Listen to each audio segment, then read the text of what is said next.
been told that the meeting is being recorded. So a very warm welcome to our vector control community. Most of you are linked in from the Asia Pacific region, which is great. That's exactly our target audience. So it's very good to have a good representation from our Asia Pacific colleagues, but we also have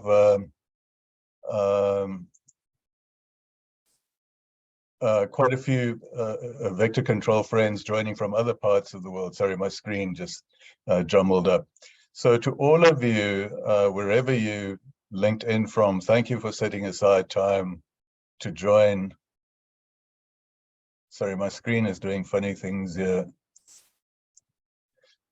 All of you, thank you for setting aside time to join in this meeting. I need to mention that this event will be recorded. You already know that from the voice that popped up a few seconds ago, and the recording will be uploaded onto the APMEN aureen.org website. We'll talk a bit more about that aureen.org website in a while later on. So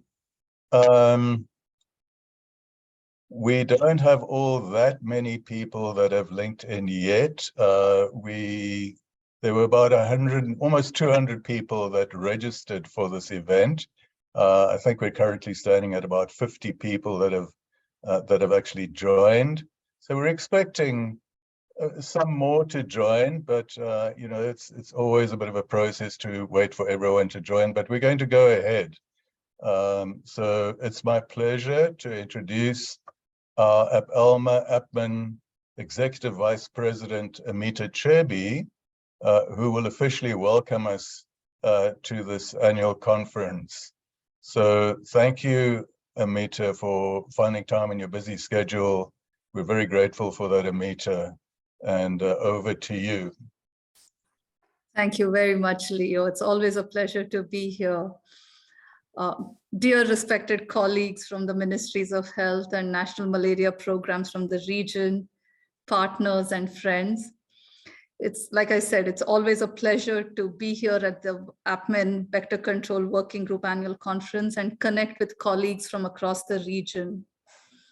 When we first started online virtual meetings in 2020, I don't think we ever thought we would become so proficient at logging onto a computer and sustaining 3 days of deep, intense discussions with colleagues across the screen. But the last 2 years have shown us that despite the uncertainty and the incredible challenges, it is possible to hold strong the bonds of this community, the Vector Control Working Group, and continue to nurture those connections in very innovative ways, in ways that are definitely not business as usual. So we found ways to recreate some of those chats over coffee. We used virtual whiteboards, online quizzes and polls, created breakout rooms to substitute for some of those in-person conversations and discussions. And all of this has really been made possible only because of you, the members of this working group.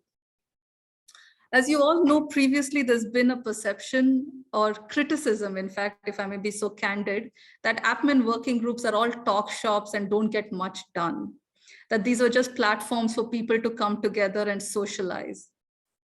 But if I could just pick one anecdote or incident that demonstrates how far we've come from that perception, it is from earlier in the year when the Vector Control Working Group banded together in response to a request of support from Pakistan. And in fact, just on cue, we have Dr. Mukhtar who's joined the meeting. So welcome, Dr. Mukhtar. I have never seen a more rapid turnaround of support from across the world. Literally overnight, a dedicated bunch of individuals and institutions came together to support Pakistan with some very targeted assistance in the area of vector control. So we're very glad to have Dr. Mukhtar join us, and you'll hear more about the situation in Pakistan and the role that the Vector Control Working Group played later on the agenda. So what does the future hold really for the VCWG? As you know, the term of the current host, the Malaria Consortium, for the Vector Control Working Group comes to an end in December. And we're in the process of selecting new hosts for the working group for the next 2-year period. We hope to be able to make this announcement in early December around the new hosting arrangements for the VCWG. But in terms of the future itself, the current economic and political climate indicates that we're in for some very tough times. This is a time more than ever to focus attention on improving efficiencies and extracting maximum value for money. In our conversations with national malaria programs across the region, a consistent theme that has come up has been around the need for greater integration of vector control programs, whether it is around capacity strengthening from an integrated lens or exploring integrated community engagement for vector control. The question on top of the mind for all our counterparts within the ministries of health is, how can we do more with existing resources? So the theme for this year's Vector Control Working Group's annual conference is absolutely on the mark. Learnings and lessons for strengthened vector control and surveillance. And I'm confident that these 3 days of discussions will yield some very interesting ideas, conversations around what and how can we strengthen vector surveillance and control. So finally, I want to use this opportunity to thank our chairs, Dr. Leo Brack and Dr. Rose from Malaysia, who've provided guidance and ably steered the VCWG through what have been 2 incredibly challenging years. Thank you, Leo. And with that, I hand this back to you. Amita, thank you very much for those warm and personal, very warm message from you. Always supportive as always. So our various working groups are very fortunate to have you as our executive leader for the consistent, gentle guidance, support, and encouragement. Many thanks for that message, Amita. So we also, I hope we have the great privilege to hopefully have Dr. Albie Bobagare to also give us a short opening message. As most of you will be aware, Dr. Bobagare is Director of the National Malaria Control Program for the Solomon Islands. I know it's right at the end of your working day where you are, Dr. Albie. So we all thank you for your willingness to spend a few more minutes at your desk to give us a message of welcoming. I hope you are indeed with us. I didn't see your name, but maybe you are there. Over to you if you are hearing me, Dr. Albie. Dr. Leo, I don't think Dr. Albie is here, so yeah. Yeah, let's just give a few seconds. So you're pretty sure that Dr. Albie is not with us. Okay, he may have had technical problems or but unfortunately he was very willing to give us a opening presentation, so something unexpected came up, and we're still grateful for his willingness to have joined. So I've been asked by our technical team that we should find opportunity for a group photo. Dr. Pone, is this an appropriate moment since Amita is still with us? And we also, I should mention, one of our staunch supporters, Dr. Pradeep Srivastava. I don't want to mention names because that's unfair to our other participants. Pradeep is listening in all the way from the United States, and it's after midnight where he is. So while Amita is there and Dr. Pradeep and so on, could we have the group photo now, Dr. Pone? Yes, we can do. Okay, so I think your request basically is for everybody to please turn on their videos, and then for several seconds, we all give a broad smile. And Dr. Pone is going to take a screenshot, but it's going to involve multiple screenshots. So you've got to keep your broad smile for several seconds until we're prompted by Dr. Pone that, okay, he's got the photograph. So everybody video on if you don't mind. And especially you too, Dr. Mukhtar. We want to see your happy face. Have opened my video, but I don't know why it is not displaying. Sorry Okay. for this. Some That's minutes. all right. Wonderful to have you Yeah. as part of the team here. Thank you for joining, Dr. Mukhtar. Always great to have you on board. I see Indra is also here. Hi, Indra. Yes, I am here. Thank you. There we are. Okay, I think we got it. Yeah. All done. All right. That's great. Okay. So nice. Thank you. That's good. Thank you, Pradeep. I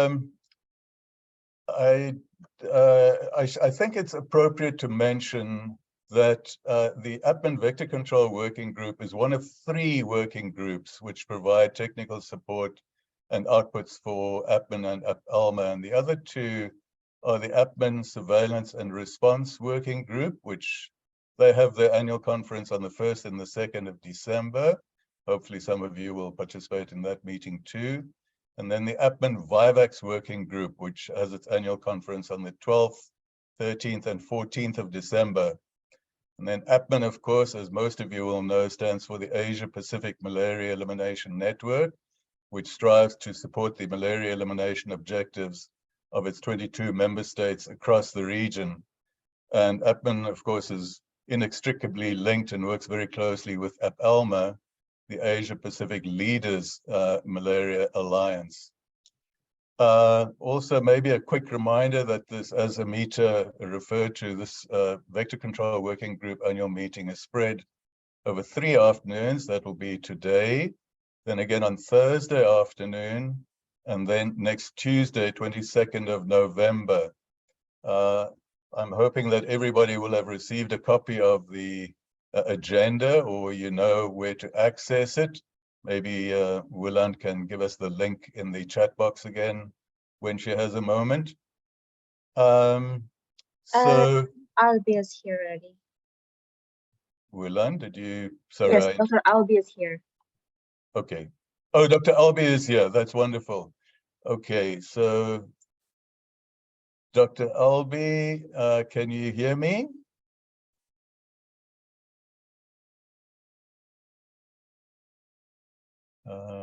Dr. Bopagare, can you hear me?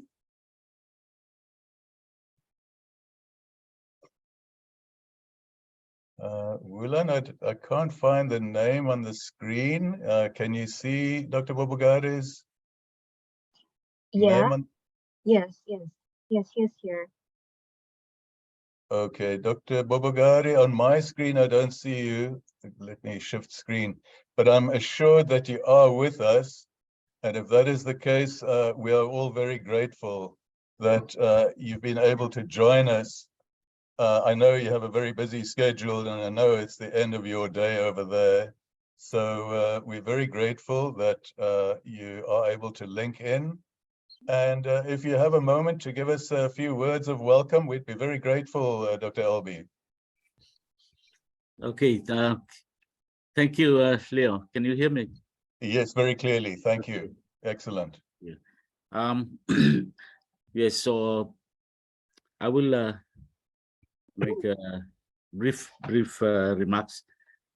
So greetings to all the malaria control colleagues in Asia Pacific. It is my pleasure to give some opening remarks at the start of this annual conference of the APMEN Vector Control Working Group. Today being the first of 3 days of sharing, learning, and deliberations.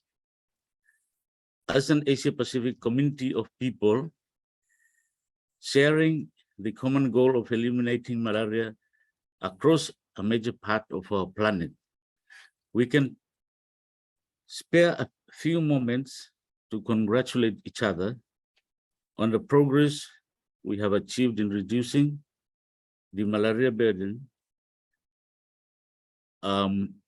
in our region.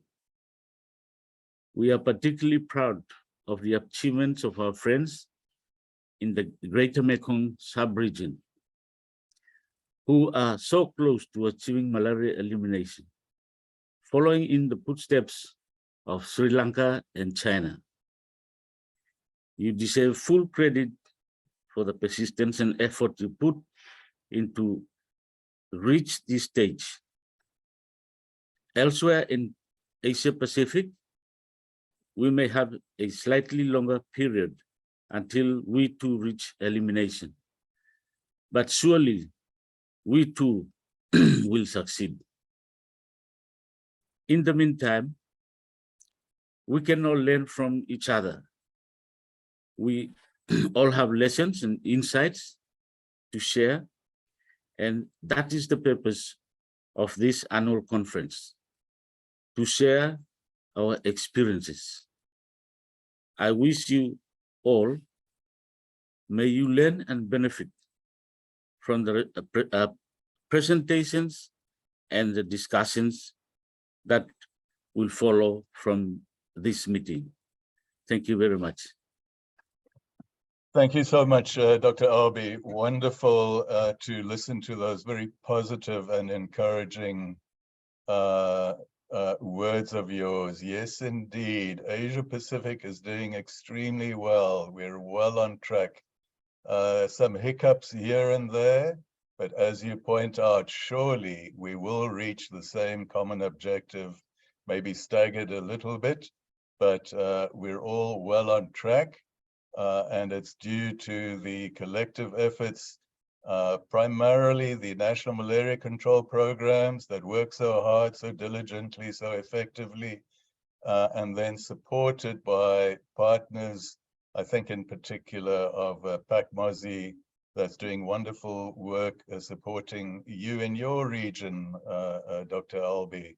So our good wishes go to all our national malaria control programs, all the partners that are supporting you, and we wish you well. Thank you for your time joining us, Dr. Albi. We appreciate it. So I think it's appropriate that, this is, after all, the annual meeting of the Vector Control Working Group. It's the end of the year, that the Vector Control Working Group gives a bit of a feedback on what it's been doing this past year. So if you'll indulge me, allow me a few minutes just to give a bit of a feedback. Let me just see share screen. I get confused with this. Okay. So Wulan, am I on track there? With Yes, yes, we can see your screen. what happened there now? There we are. All right. Is it full screen, Wulan? Yes, this is Oh, it's presentation the wrong. for It's breakout the, group. Yeah. that's the wrong one. Yeah. Stop sharing.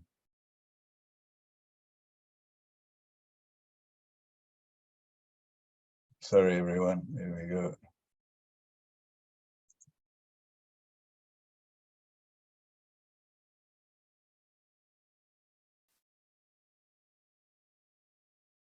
All right. So it looks like this is the one I'm supposed to be on.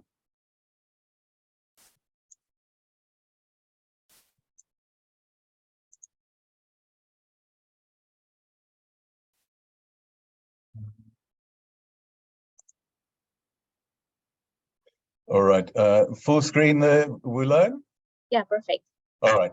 Thank you. Sorry about that delay, hiccup there, ladies and gentlemen. So I'm going to try and speak fast. I don't want to unnecessarily belabor you with too many details. So a quick overview of what our APMEN Vector Control Working Group has been doing over the past year.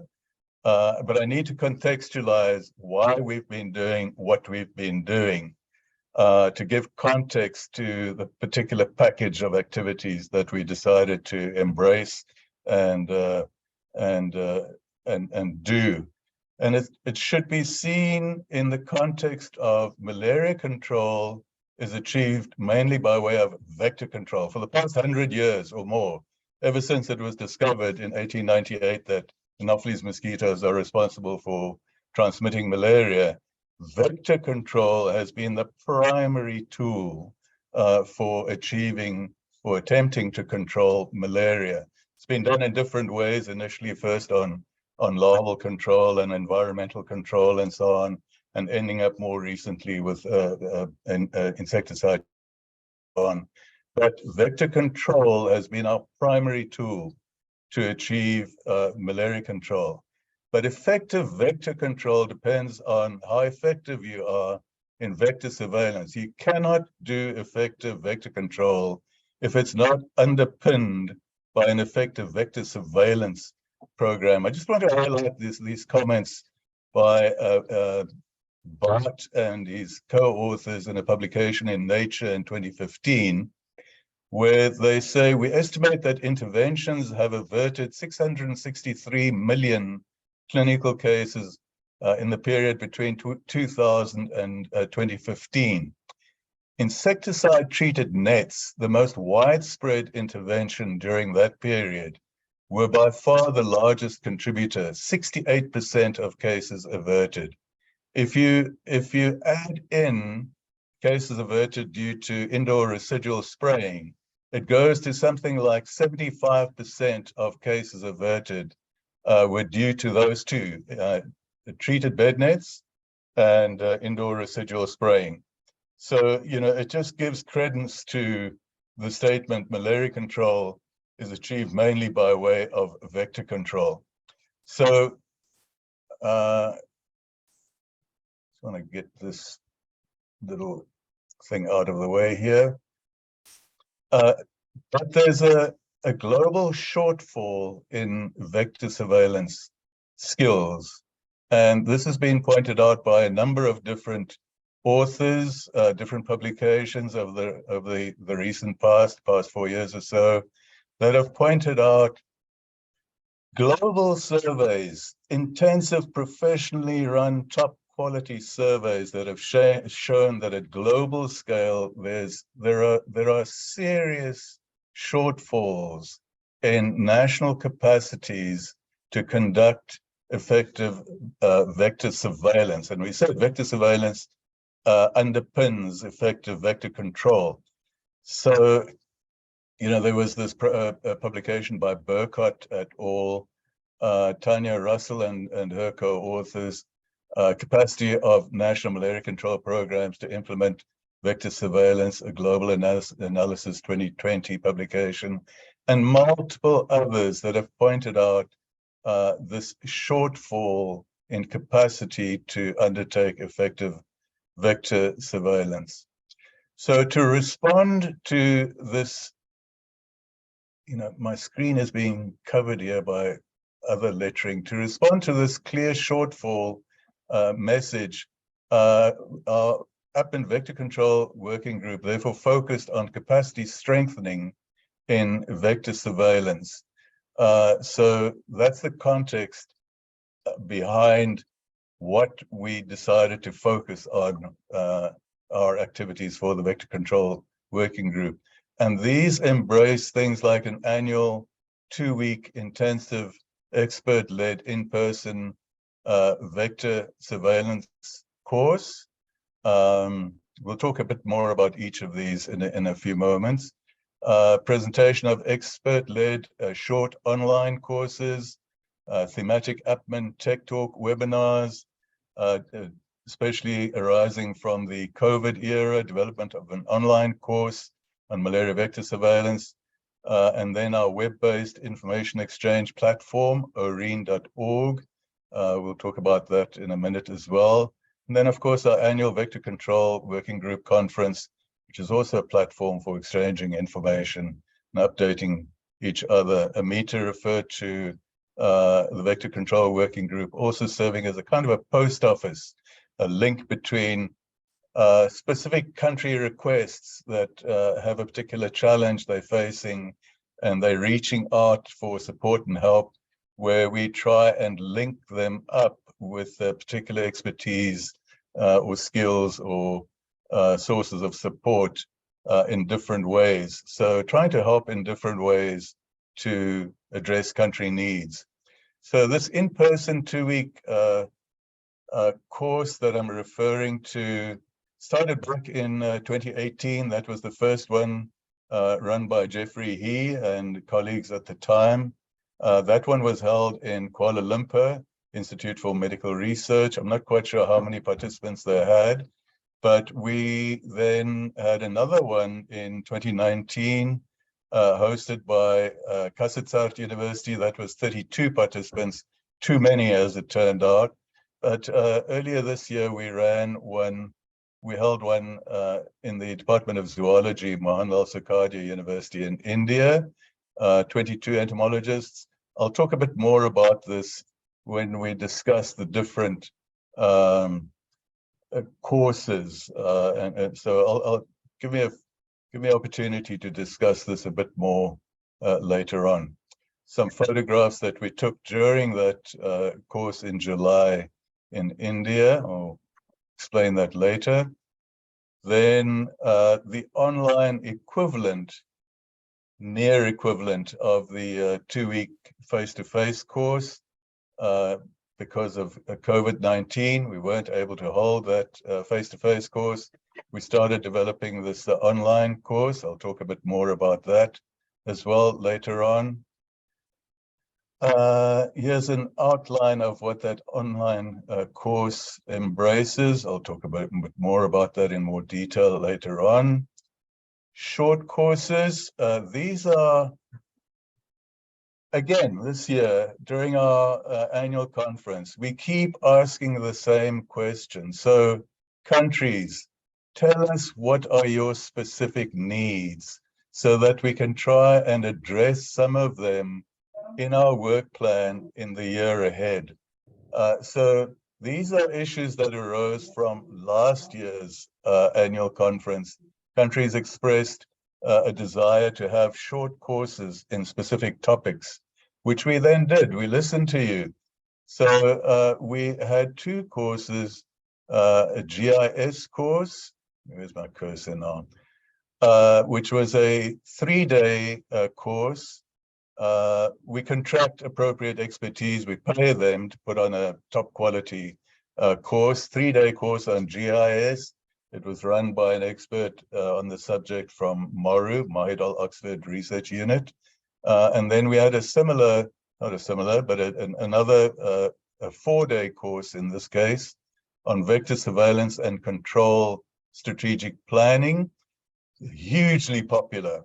You know, if I remember correctly, it was close on 200 people that linked in every day to listen to this course that was run by Dr. Pradeep, who is a previous director in the National Malaria Control Program in India and has loads of experience in developing strategic plans and so on. So he gave this 4-afternoon course, which was just extremely popular and very well attended. So it's these kinds of short courses that we also try and present on topics identified specifically by country programs. Another thing that has proven hugely popular are again, COVID-driven APMEN Tech Talks, the webinars. We try and hold them every 6 to 8 weeks and typically have about 180 to 200 participants per webinar. It's evolved so that, you know, now we get participants from all over the planet. If you look at this pie chart, the green, more than 75% of our participants comes from Asia Pacific, which is bang on. That's our target audience. So we're very happy to see such strong participation by our Asia Pacific vector community, but we also have good representation from like-minded vector control people in Europe, in Africa, and also in North and South America. Surprising, given the time zone differences, that we get such participation from you know, colleagues in North and South America as well. So thus far, I'm a bit sorry to say we haven't quite done as many as we wanted to. We've done 5 so far. We hope to have another one in early December. That'll make 6 for the year. The first one was in February on mosquito repellents, and then another one on larval source management, then about bed nets, IVCC activities, resistance monitoring and management, typically 3 to 4 speakers that give 10 to 15-minute presentations, followed by a question and answer session that has proven to be very popular as well. Very strong interest in that question and answer session, and it pulls the webinar duration to about 2 hour, a 2-hour period. So we've hit a vein there that fulfills a particular need in our vector control community. Very good to see. So just to mention, again, we started this with the COVID era back in 2020, very quickly built up to good numbers. 266 has been our record. That was probably around August in 2020. Last year, we thought we'd try a different model and look at a journal club variation, identifying particular very, very recently published vector-related publications, and then hold a journal club tech talk or webinar around that. That didn't prove very popular at all. So you look at the number of participants here. So we then this year reverted back to, excuse me, our historic model where we identify a theme, we find experts in that particular topic, and we get them to give a presentation, and we were very quickly back up to our, well above 200 participants per webinar. So it's good to see that. Then another platform for sharing of information and for people to interact is the Online Resource Exchange Network for Entomology, oreen.org. Which is underutilized. It has so much potential, but we're going to persist, and we keep maintaining it. I'm going to, Wulan, if you don't mind, I'm going to stop share screen. If you wouldn't mind activating the Oreen website, Sure. and then and just give us a few examples of what's available on that site. I'm unashamedly giving the Oreen website a plug, hoping that some of you will join. So Wulan, just show us a few things like news and opportunities and conferences or whatever. Okay, so I guess you can see my screen now. So here's the Oreen website. We have some menu here. So when you hover your cursor, you will see drop-down list of the menu. For example, like today we have the 2022 annual conference, and if you go to conferences menu, so you will see this our 2022 meeting conference. Then if you go to letters, we have news, opportunities, and for resources we have trainings, and this is for tech talks. So let's go to letters. So in the letters, we have news, for example, like this. We post this, this information, like we're going to have GMS workshop on surveillance. It is by WHO. Then let me show you the opportunities.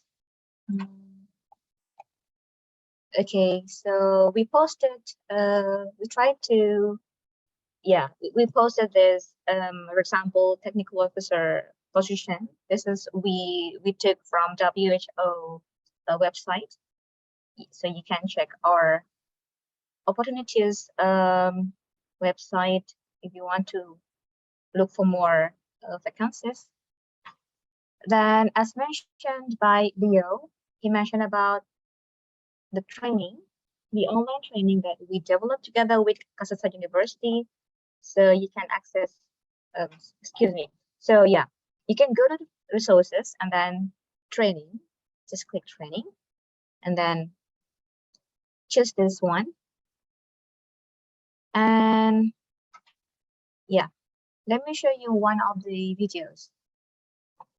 No, Wulan, we'll Okay. show that during the when we come to the actual courses, if you don't mind. Sure. Let's not. I think that's enough for purposes of this annual report feedback. Yeah. We can show a bit more about the training when we actually discuss the training sessions. Thank you for that, Wulan. Yeah. No, I appreciate that. okay. Yeah.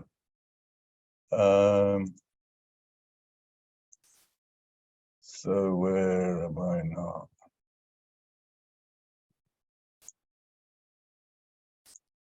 Okay, so that was a bit about the online resource exchange network.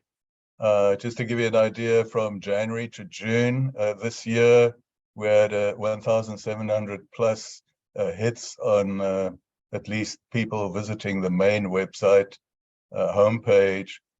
Tech Talks were quite popular, presumably by people who attended the Tech Talks, told friends and colleagues about the particular Tech Talk, and then those people would come to the website to have a look at the particular Tech Talk, which is always recorded and then uploaded onto the Aureen site.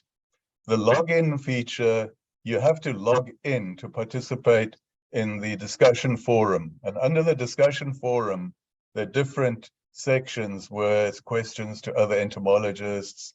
There's a section on bed nets. There's a section on multiple different sections where you can give your views, ask questions, interact with other colleagues there.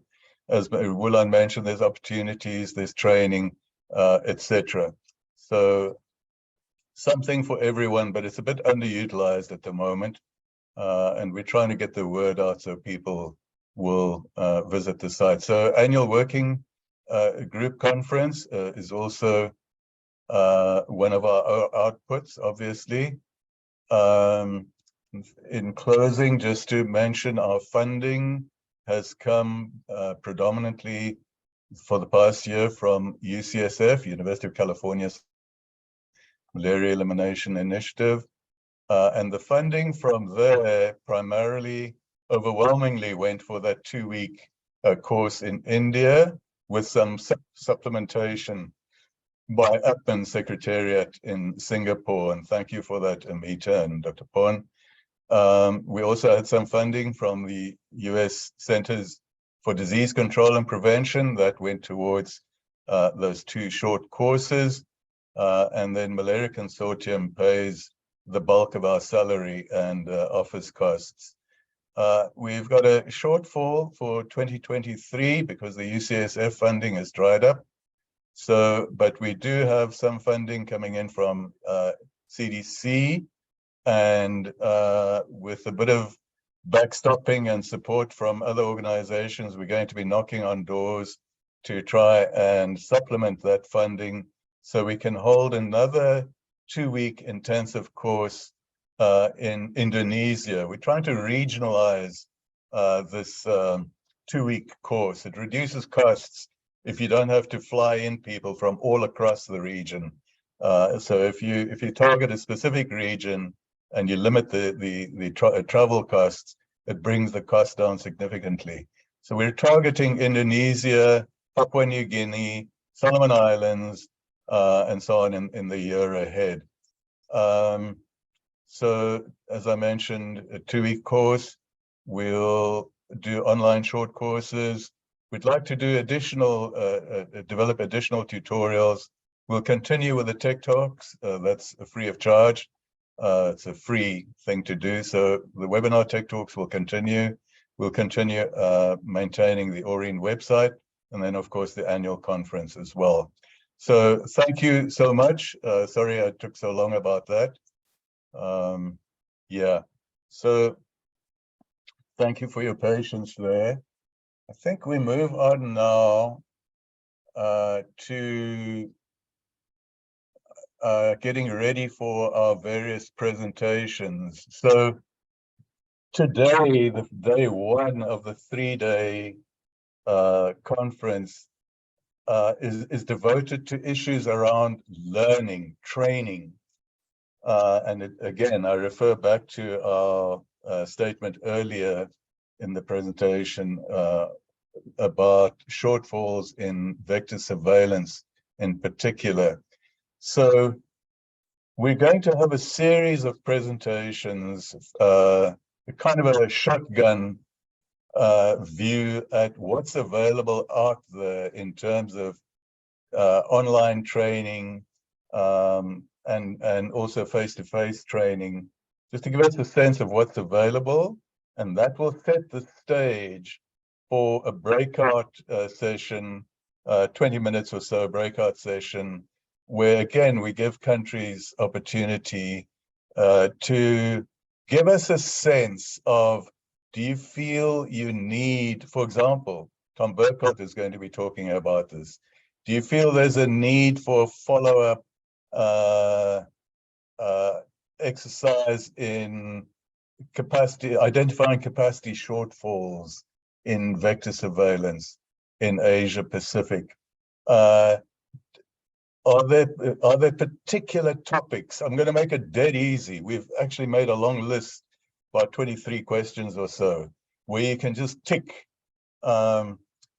specific topics that you feel that you could benefit from through extra training and so on. Or there's another free flow line where you can add specific topics that may not have been captured. So, you know, the breakout groups will focus by 3 regions again on what your country needs are, in your opinion, which will help us, the Vector Control Working Group, to try and develop tools and instruments or ways that we can try and help you with those specific needs. So we're going to start off with our first presentation. Sorry, it's been changed around a little bit because some people had to attend meetings or it's too early in the day for them, so we shifted them to different slots. But we start off with, okay, as it happens, the APMEN Kasitsart one. Need to share screen again.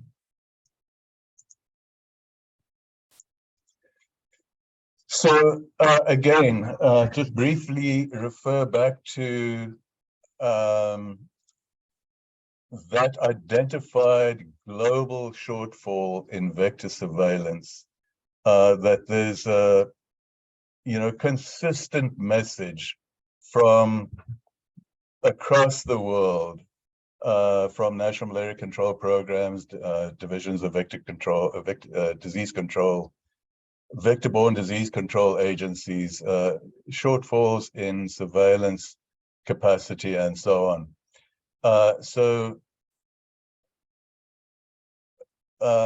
What our vector control working group, as I mentioned, we've had our third 2-week intensive training session that was hosted by the Department of Zoology, Mohanlal Sukhadiya University in India during July. So previously in the first 2, what we did was to send out invitations to national malaria control programs and also partner institutions, inviting them to submit nominations, candidates for participation in this course. It resulted in a huge number of nominations. Then we'd go through a process of selection where we try and identify a younger generation with a good geographic spread across the region, also looking at gender equality issues, and eventually try and bring it down to about 25 participants.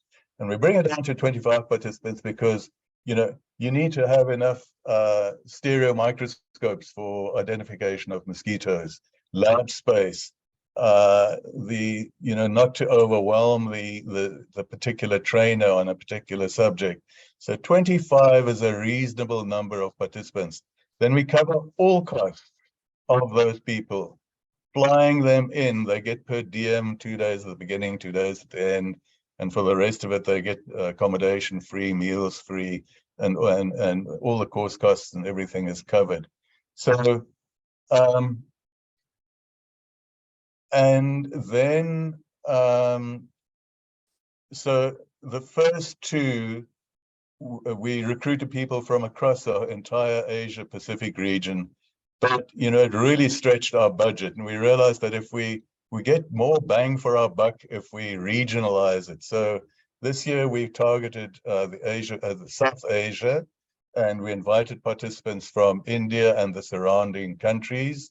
And it reduces your flight costs, and you can get more people from that region, and they know each other, and they, it just promotes interaction and collaboration and so on between people in that region.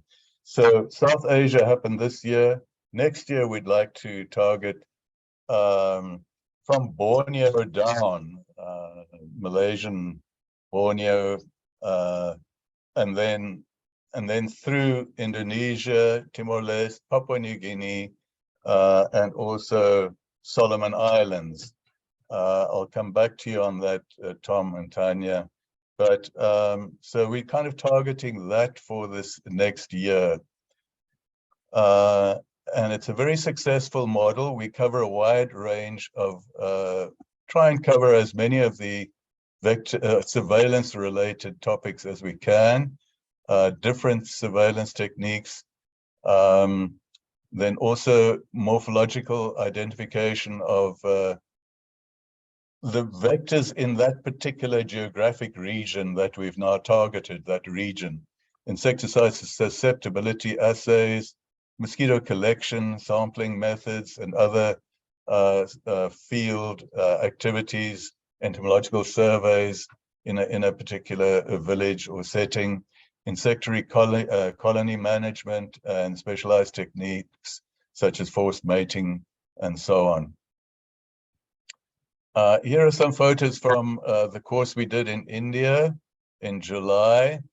Here's Dr. Ranjendra Sharma and Mr. P.T. Joshi, highly experienced National Malaria Control Program people. And they helped us with the field visits, and they also gave lecture series on entomological surveys in South Asia. So chatting with students in a village setting. Here are some of the participants doing early morning collections of indoor resting mosquitoes, emptying the mosquitoes into a container over there. Excuse me. Mr. Joshi and Dr. Ranjendra Sharma talking about larval sampling.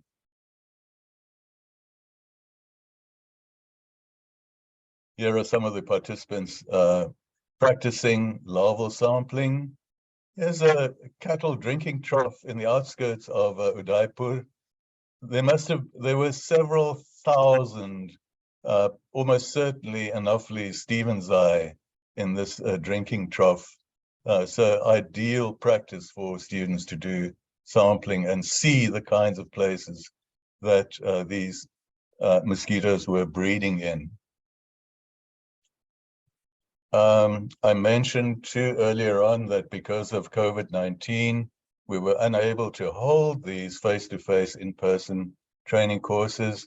So we started developing an online, more or less equivalent to replace the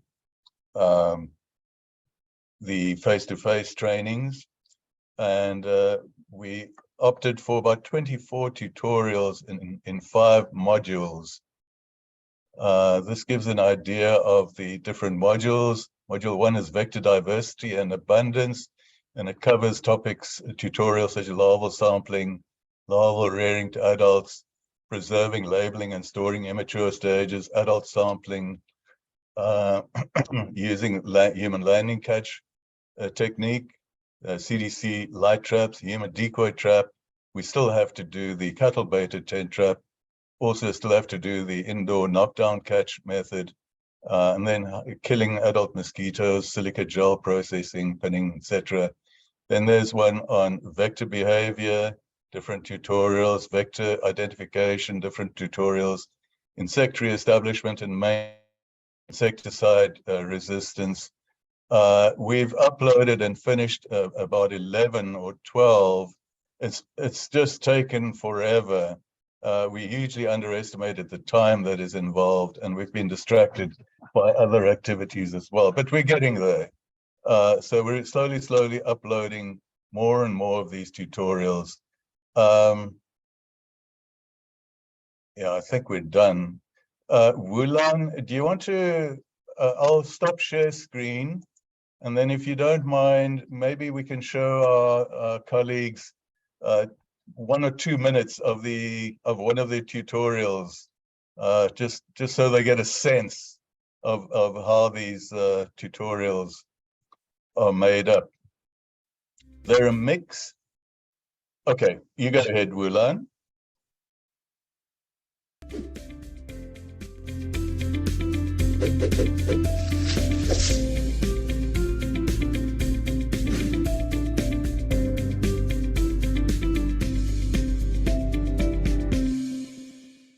Hello everyone.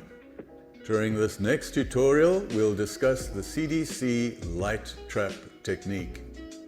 The CDC light trap, which gets its name from the Centers for Disease Control and Prevention, is a widely used mosquito surveillance tool to monitor mosquito species composition and abundance at selected sites.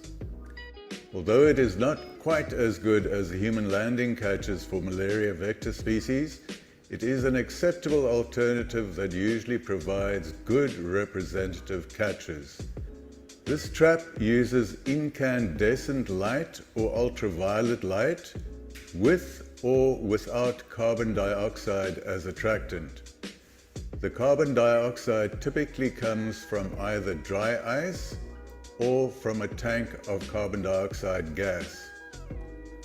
A suction fan draws the mosquitoes into a catch bag for live captures or into a plastic beaker with ethanol to make sure mosquitoes are collected even if the battery power fails sometime during the night. Typically, the trap uses a 6-volt battery for power. It is a good trap for routine surveillance and can be used either indoors or outdoors. You will need the following materials. All right, Wulan, thank you. I think I don't want to bore our colleagues too long. So yeah, so it just gives you a sense of what is available in that selection of modules and tutorials. It's a mix, mostly video material, but there are some PowerPoint ones as well, especially the use of dichotomous keys, how to use dichotomous keys for mosquito identification, mosquito morphology, and so on. Those are more PowerPoint presentations. So let's move on to our next presentation, which will be Robert Jones, who's going to talk on the Global Vector Hub. So Robert is Director of Social Impact at Arctech Innovation, which is linked to the London School of Hygiene and Tropical Medicine. I'm hoping you're with us, Robert. Are you with us? Hello, Leo. Yes, good afternoon. Wonderful. Robert, sincere thank you for making yourself available. We appreciate it and look forward to your presentation. Thanks, Robert. Thanks. Is Wulan able to share the slides for me, please? Wulan, Sure, we'll do. So yeah. Let's give Wulan a minute or so. Oh, wait a minute. Sorry.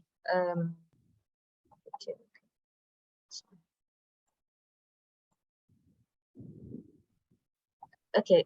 Can you see my screen now, Robert? Yeah, excellent. Thanks. Okay, great. Okay, thanks everyone. So the Global Vector Hub has originated at London School of Hygiene and Tropical Medicine and is now managed by our team at Arctech Innovation. It's an online platform for sharing data and resources. It's also a networking site for anyone interested in the control of vector-borne diseases. and for promoting training in medical entomology. So I'm just going to spend a few minutes talking through the website today. Next slide, please, Milan. So this is the landing page, and you can see those three key resources that the three key features of the site that we have there: the resources, the data, and networking feature. And then there's a special link to the medical entomology training course directory that we have at the bottom, and that's been sponsored by TDR. Next one, please. So just to have a quick look at the resources pages, the Global Vector Hub has a directory of a database of online resources, and these include standard operating procedures, guidelines, technical documents, and other information resources that are of interest to to those working in vector control. We also have links to external sites as well. These all access through a filter menu, so you can select the year of publication, the author, the type of vector that you're interested in, as well as any kind of geographical restrictions as well. So it's a large database, and we're always keen to build on it. So if anyone sees something that's missing from there, then we're always welcome. We're always pleased to hear from people and add more resources to that site. Next one, please, Rulan. Next, we have the data component of the Global Vector Hub. This is a collection of data that's been made available from other websites, and we're bringing them all together in one place. So we want this to be the hub where all the information on vector-borne diseases and vectors is coming together. Also, on the site, we allow users to upload their own information. So if anyone's doing field catches or doing field work and they've collected data on vectors, then there's a possibility for them to submit that data, and then we can present it online. We always have provenance data for all of the provenance information for all the data that we share on the site. And again, we've got a filter menu. So on the left, you can select the country, the type of vector you're interested in, and where available, we're presenting information on insecticide resistance or whether any pathogens have been detected in the vectors. Next one, please.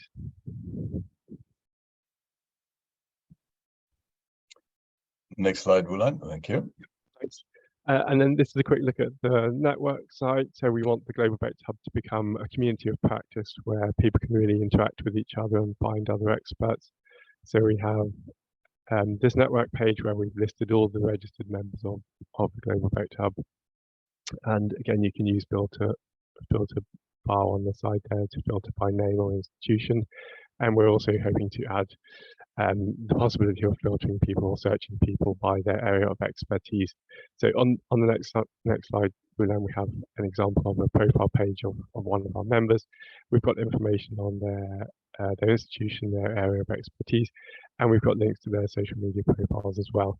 And we'd really love it if lots of members of the meeting today will be able to join the Global Vector Hub and add their profile data. And we really want this to be somewhere that people can get in touch with each other and share information and build collaborations. Okay, next is a quick look at the training courses pages. So of particular interest to today's session, this is a feature that's been sponsored by TDR, and I'm glad to see that we've got Konstantina on the meeting today because she's very instrumental in setting up this database. This is a resource that has about 130 or has links to about 130 courses that we found on medical entomology. So we've made it possible to filter by type of course. Some are presented in person and some of them are online courses. We've got different languages, we've got different geographical locations, and there are master's courses and modules that are particularly focusing on medical entomology. So this is a really nice place for people to be able to come. They're interested in taking a course and they can filter by the type of course that will be most suitable for them. We're presenting here the table view, but we'll end on the next slide. We can have a look at the map view. And if there's a particular course you're interested in, you can just click on the icon on the map and we come up with a pop-up menu that gives a bit more information about the course, gives a link to it and course content and that kind of thing. So we want this to become, sorry, Rulan, if we could look at the next slide.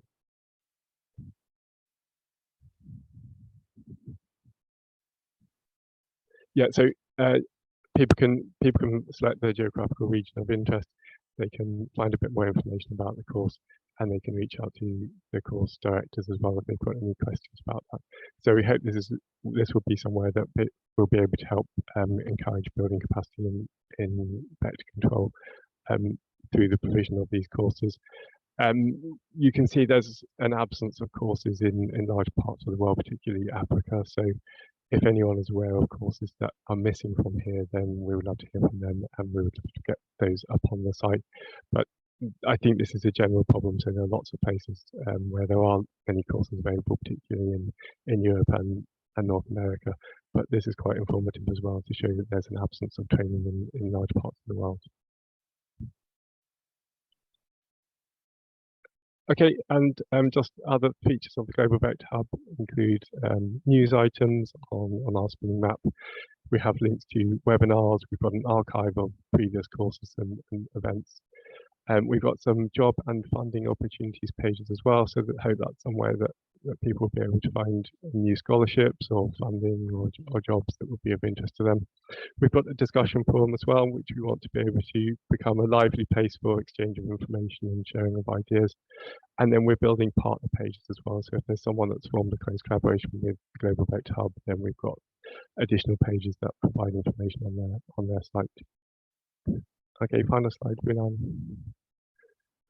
Thanks. So we have a beta version that's currently live, and there's the link for that there. We do plan to have a full launch of the Global Vector Hub with the extended functionality in January 2023.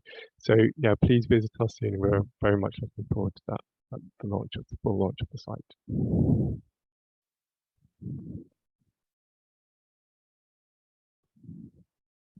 Is that it, Robert? Yes, Wow. back to you, Leo. Yeah, very, very impressive and very professional. Gee whiz, Robert, I'm so glad we asked you to give this presentation. There seems to be a wealth of information available there.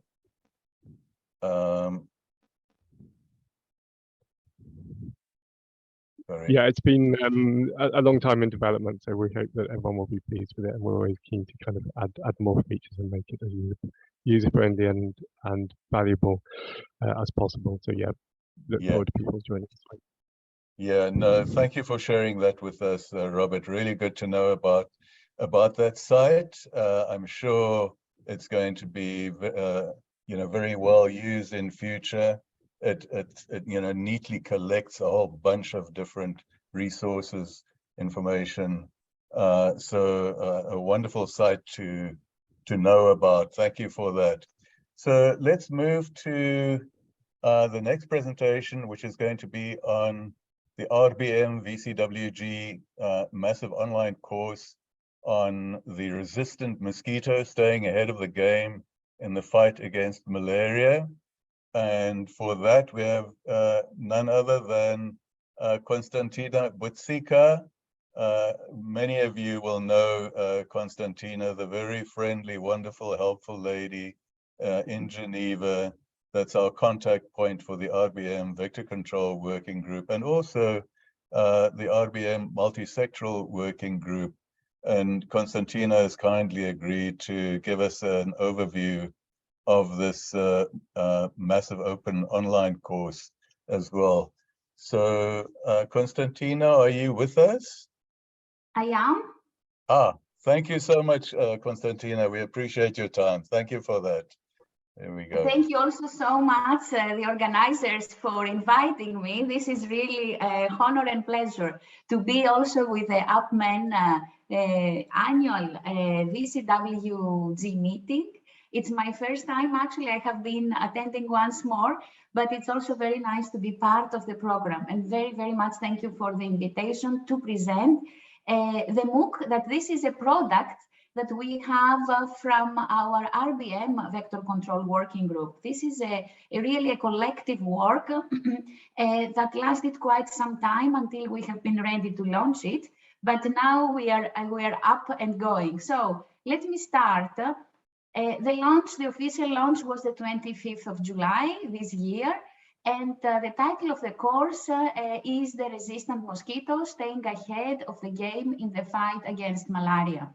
Lots of people actually and participants told us that they liked a lot the title. So this is a good thing to remember, that a title that it's very catchy can also attract more participants in your course, in your courses. So it is free participation.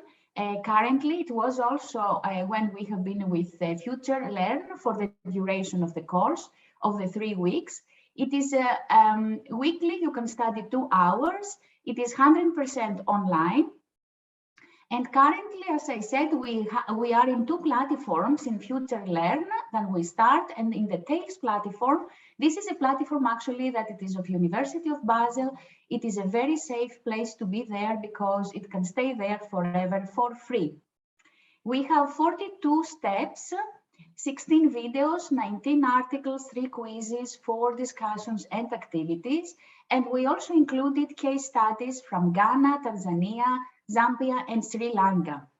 If we have time at the end, I will show you this trailer. We have a very innovative didactic approach.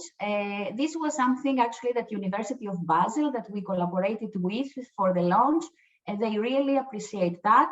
What we did there actually, we are more like a storyteller in this MOOC. And the story is around a fictional village that we gave also a fictional name. And we made animations, so it is also very nicely done.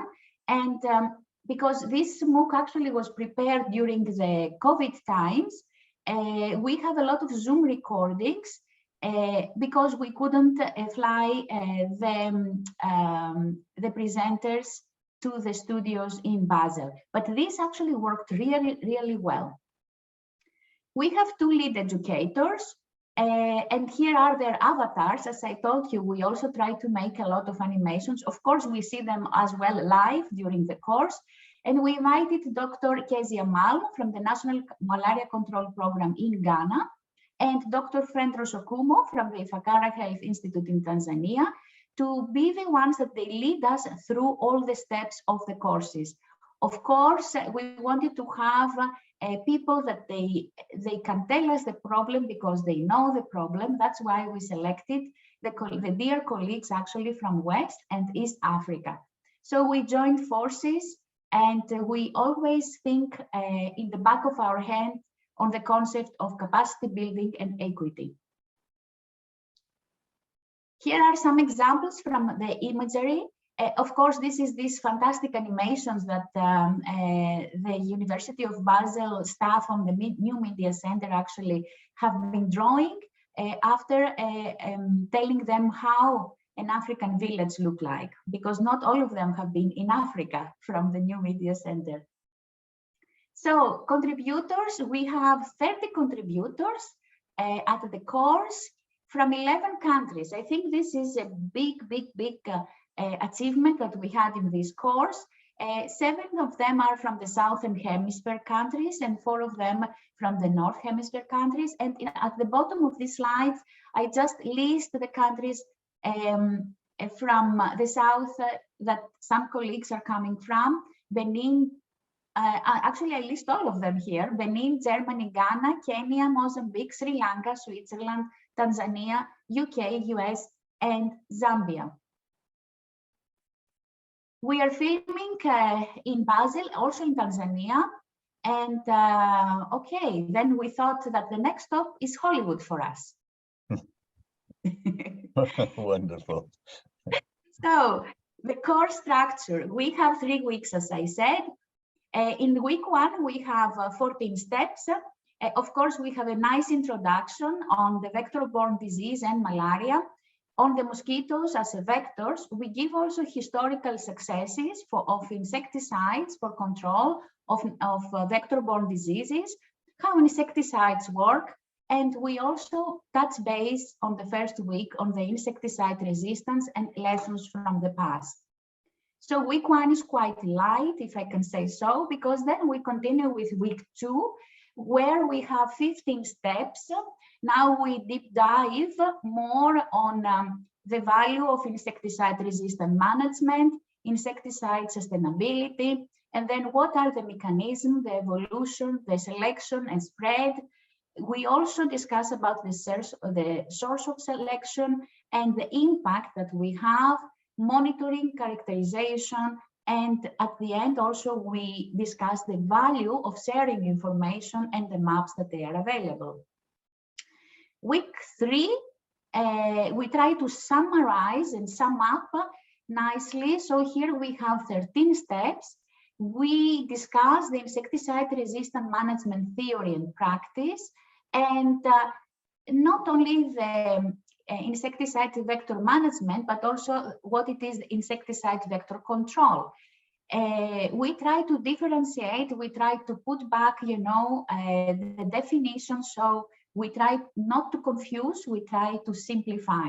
And here actually we have also examples from Sri Lanka and Zambia. We select these 2 countries because in Sri Lanka we have the example of an island that it's already eliminated the malaria, and also Zambia that they are in elimination process.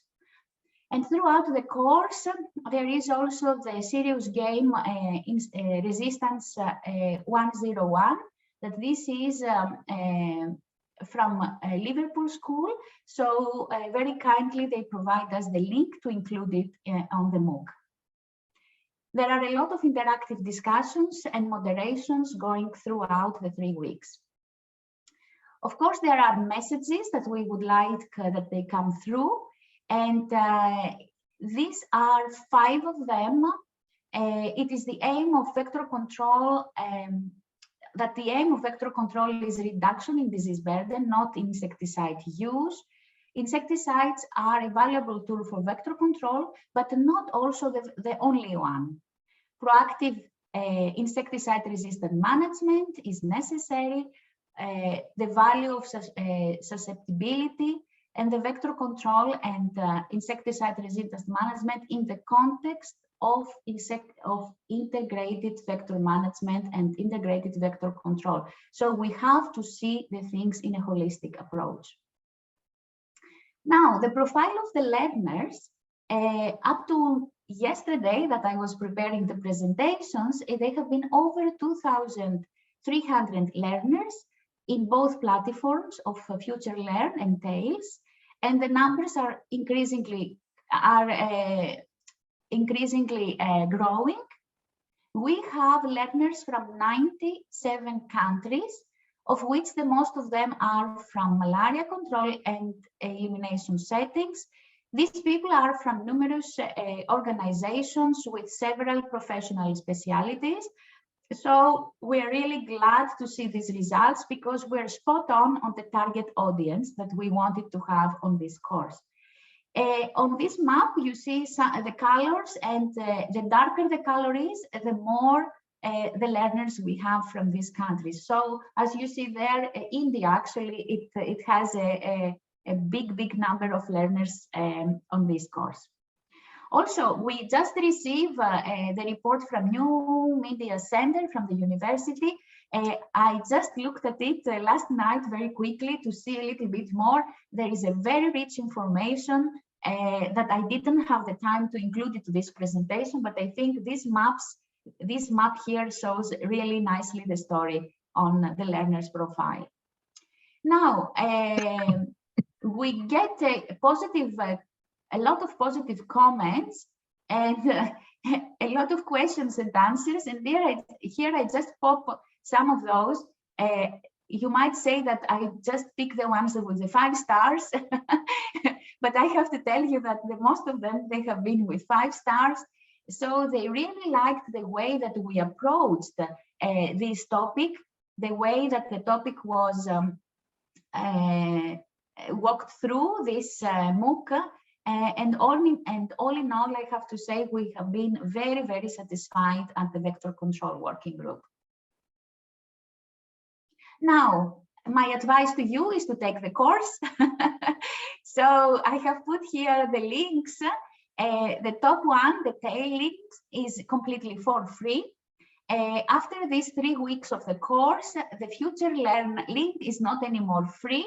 So if you want to go through the Future Learn platform, you need now to pay a registration fee, but also you can receive from their certificates. And I'm really grateful to the RBM Vector Control Working Group for this fantastic outcome. It was a wish that lots of us had over years now, and finally it comes true.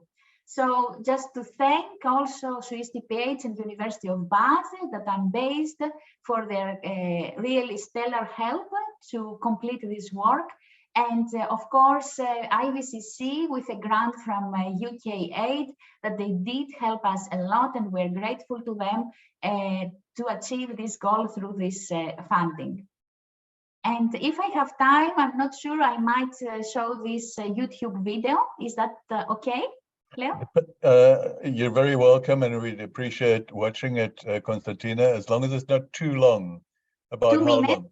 That's fine. 2 That's minutes great. and 30 Thank you. and 39. If I can manage to run it. That's fine. Thank you. Thank you, Konstantina.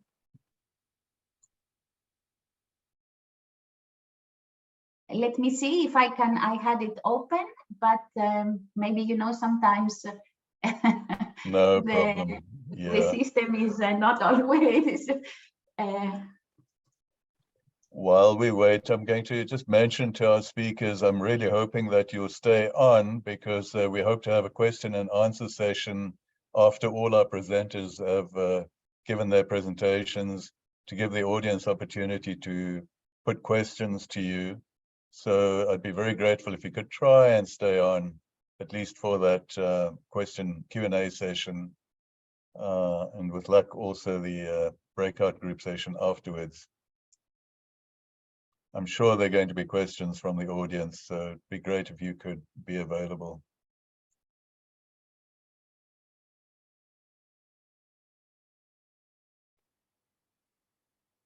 So it's here. I hope you can hear it. Yes, I can't hear it. I can see it.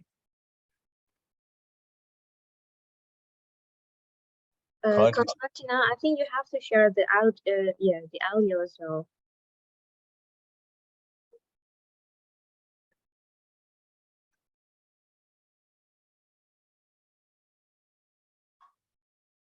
Something is with the sound, right? You cannot hear it. I couldn't hear it. Yeah, hear it, so when you share screen, there's two small boxes on the bottom, so you have to share screen. Absolutely. Now I see it. Thank you, thank you, thank you. Yeah. I always forget that. So let's go. Thank you very much for your patience.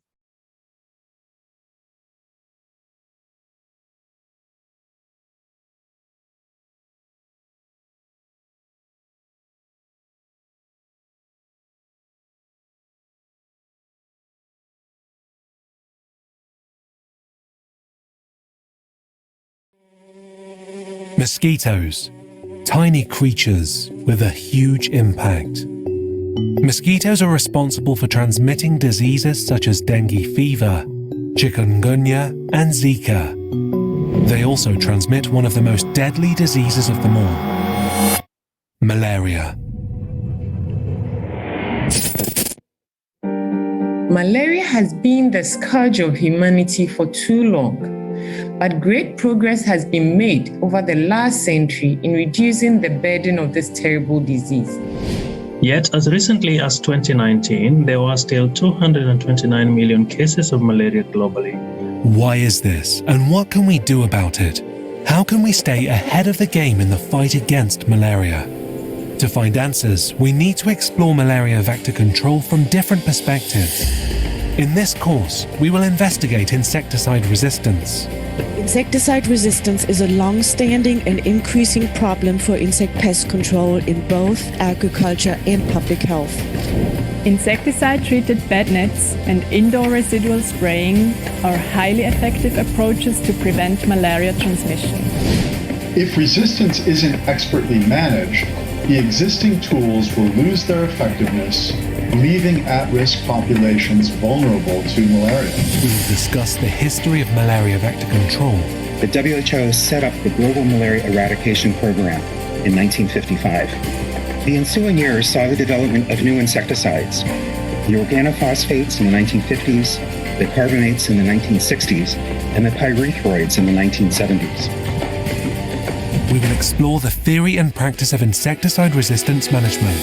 Mosquitoes feed on it depending. To illustrate in the field strategies and the benefits of fighting insecticide resistance, we will explore case studies in Ghana, Tanzania, Zambia, and Sri Lanka. My name is Kezia Malm.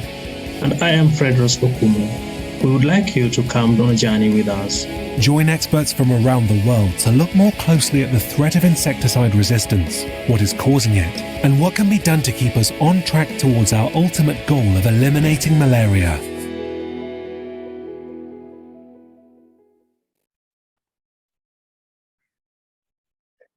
Thank you very much. Wow, Konstantina, that was wonderful. I see people are clapping hands. Really, yeah, that's super exciting. Really great. I think you're going to have a little surge in participation and attendance in the week ahead or so. Thank you for sharing. Thank you very much for the invitation, Leo. Thank you. Thank you, Konstantina. Really great presentation. Thank you for that. We really enjoyed that.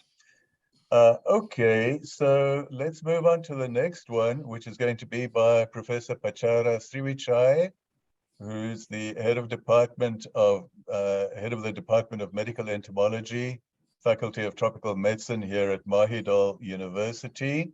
Thank you for joining us, Pachara, and being willing to share with us some information on the WHOCC virtual training for entomology course that you're planning.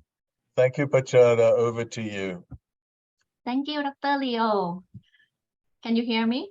Yes, very clearly. Thank you, Pachara. Okay, thank you to invite me to have the good opportunity to provide and present for our virtual training. But actually, this is the our coming online training, particularly for the entomology training. So this one, actually, we have the virtual training every year, but actually we focus for the malaria management. I'm sorry, I cannot move the slide. Okay, can you see? Yep, yeah, it's moved on. Thank you. Yeah. So based on the Faculty of Tropical Medicine, Mahidol University, our Dean, Professor Vilapong, organized collaborating with the WHOCC or WHO Collaborating Center. Actually, we have the course for the online course for the malaria management. We have the 4 sections for the malaria that target goal for the elimination. The first one, this is the case management. So you can see we have the multi-purpose and multidiscipline of the doctor who are managed of the uncomplicated and the severe malaria. The next one, we provide for the online course for the clinical and laboratory diagnosis. On the previous our virtual training course, we just provide of the clinical diagnosis for the malaria. And the next one, we provide for the anti-malaria drug resistant trainings. And here it is coming in March from 1 to 3rd. On the next year, we will provide for the vector surveillance. So this is the our training. This is even it's only 3 days, but we just wanted to merging between the research and matching with the how about the vector control policy. But this one we propose for the vector surveillance. As you mentioned, this is very important to set the priority. What is the priority on each country and region should be done for the effective vector surveillance. So that's why we just wanted to provide based on the our expert based on the malaria research to matching how about the national policy vector control program.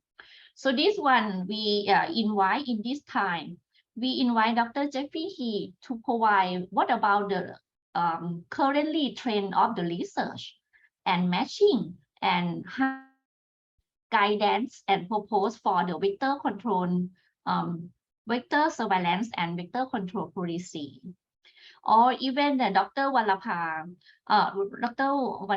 she is very expert for the Ministry of Public Health to monitor of the vector surveillance and control. So this one we can share all together among the participants on each country, the researcher, and also the routine vector surveillance and control. And the next session, we also invite Dr.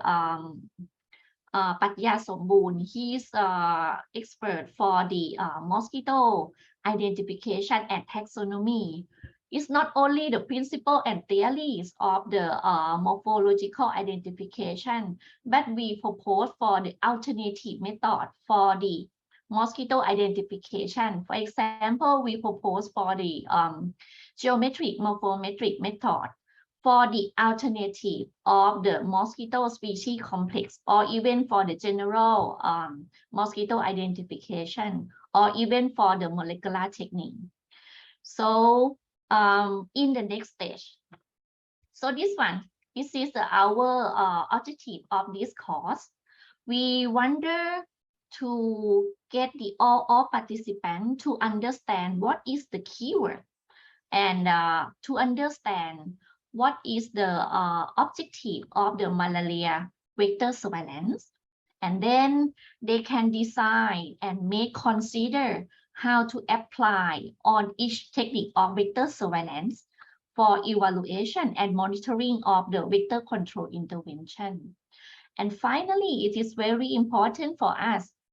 We just identify what is the actual problem and keyword in each country based on the participants, and discuss all together what is the suitable for the effective vector surveillance. And this is our channel that we will make the network and building capacity. So you can see this is our program. So this one we just highlight for the concept and how is the keyword for the vector biology. It is very important for vector surveillance system. And then this is one proposed for the mosquito identification. So we'll provide for the playing of the mosquito malaria identification, the alternative method for the GM or geometric morphometric methods. And we have another network if some people are interested for the GM. And then also we propose for the new molecular technique and also even for the AI, artificial intelligence, that we can provide for the routine vector surveillance system. And another step, we introduce what is the keyword of the vector surveillance, what is the important parameter, and how to identify the transmission intensity in our target area, how to manage of the data and management of the system in terms of the vector surveillance and translate to intervention of the control. And finally, it is very important for us, based on the vector surveillance, how can we use as the monitoring, evaluation, and make decision to matching based on the situation in each country or region. So this is our highlight that we need to make more discussion altogether. Don't worry about this course is not the expert course. We are also welcome the new generation of entomologists to learn more and touching how about the effective of the vector surveillance system and can serve as the national malaria control policy. I think it is the keyword of our training. because this one we provide just only the afternoon part, 3 hours a day for 3 days. So this one, I hope that we can pick the network and matching between research, bridging to the national vector control program.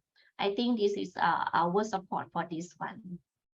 And this course is just coming on March 1 to 3rd of the next year. If anybody interested, you just visit in the website. And I'm very lucky that we provided the grants, just only 10 scholarships from CDO. We provide 10 people of non-Thai entomologists for free of this course. So you can feel free to contact me or even leave the your email to the admin for this meeting. Thank you. Pachara, thank you so much. That sounds very, very interesting, very useful. You've got very good people presenting, you know, various parts of the course. So it promises to be a high-level course, top quality, and, you know, available to all levels of people and probably of interest, you know, all the way from highly experienced people through to new entries into entomology. So we all wish you well. We hope it's going to be a very well attended course. Thank you for sharing that with us. Thank you, Pachara. Yeah. So let's move on to Dr. Tanya Russell, who's co-leader of the mosquito-borne diseases group at James Cook University. And Tanya is going to talk to us about the various courses, online courses made available through PACMOSI. Tanya, over to you if you don't mind. Thanks, Leo. How's that? Is that sharing properly now? Yeah, it looks good. Looks good. Full screen. Okay, great. Everything. Yeah. Thanks for that introduction. So I'll be giving a brief overview about our PACMOSI project, which is the Pacific Mosquito Surveillance Strengthening for Impact project. And straight up, I just wanted to highlight that this project is a really big partnership between the Pacific Island countries and also quite a number of international institutions that are all working together to support effective vector surveillance and control in the participating countries. So leading the project is James Cook University. We also work very closely with the World Health Organization and SPC. We have key funding from DFAT through the Australian government, and SPC have also provided funding from the French Development Agency and also the European Union. So I just wanted to highlight the countries where we're working. So across the all the Pacific Island countries. So from this map, the malarious countries are PNG, Solomon Islands, and Vanuatu. And then all the other countries only have dengue transmission. And a couple have anopheles, but no history of local malaria transmission. So the goal of our project is to strengthen vector surveillance and control of Pacific Island countries to contain mosquito-borne disease and improve the well-being of the Pacific communities. And I really just wanted to give an overview of the entire project first, just to say that the project's really designed to be very comprehensive across all aspects of capacity building, from understanding the needs of our partner countries through to providing training. We have an arm of the project focused on supporting electronic data management. We'll also be supporting operational research to really try and identify best practices, and through to supporting countries to update their strategic plans to be aligned with best practice. So there's quite a lot of arms and activities in the whole project, and today I'll just be talking about the training mostly. And one of the other really important parts of the PACMELSI project is that it's really catalysed the development of a network of vector surveillance and control officers in the Pacific region. And we really hope to keep building on that to facilitate further opportunities moving forward as well. Okay, so in terms of the training, one of the biggest parts has been the development of the online training course. So since we were working during COVID, we did focus on an online format. Moving forward, we do have plans for face-to-face training as well. So we've just held our first face-to-face training on insecticide resistance and monitoring product efficacy in Brisbane. And we had participants from quite a number of the countries fly to Brisbane for those blocks of training. That was a week of training in 2 blocks. So that's really great. And next year we hope to repeat that and also do face-to-face training on mosquito identification and trapping as well. So in terms of the online training, we've got a number of different modules that are available. The training's really focused on grassroots and understanding vector surveillance and control, from knowing mosquito behaviour and biology through to, so we've got a module on WHO guidance and understanding the policy and latest updates and how that is important to updating your program. Vector surveillance, vector control, insecticide resistance, and product efficacy, data management and use, community engagement, and also operational research as well. So what we can do is tailor the package of modules that's available so that program managers or environmental health officers can have a lot more technical content, and for, say, the data officers and the community engagement officers, we put together quite a slimmed down package on some of the technical mosquito components, and focused a lot more on their components as well. So what I'm going to do is really jump in and give you a bit of an overview and a feel of what the training program looks like. So we put it all in the Moodle platform, and it's free, it's online, there's ongoing enrolment, and it's open and available for anyone to register through our website. I've got the website details that will pop up at the end. And so there's a series of different modules and units for people to work through, and there's a ton of different media and types of formats. So it's narrated, there's PowerPoints, we've got videos that showcase the region and case studies, and a lot of interactive quizzes as well. So let me see. Hopefully I can pop out of this and flick over here. Okay, is that still sharing? Yes, it is. Okay, great. So this is the this is our website, but I'll come back to that at the end. But this is the Moodle platform where you go into for the training course. So we've put together 2 streams because so many of our countries don't have anopheles. So we've done an Aedes only stream and a stream which has content with the Aedes vectors and the anopheles vectors together. And when you log in, it's really quite simple and easy to navigate. There's a getting started section that goes through heaps of stuff and points you all in the right direction. So I've been through what these different modules are, but I was just going to pop in.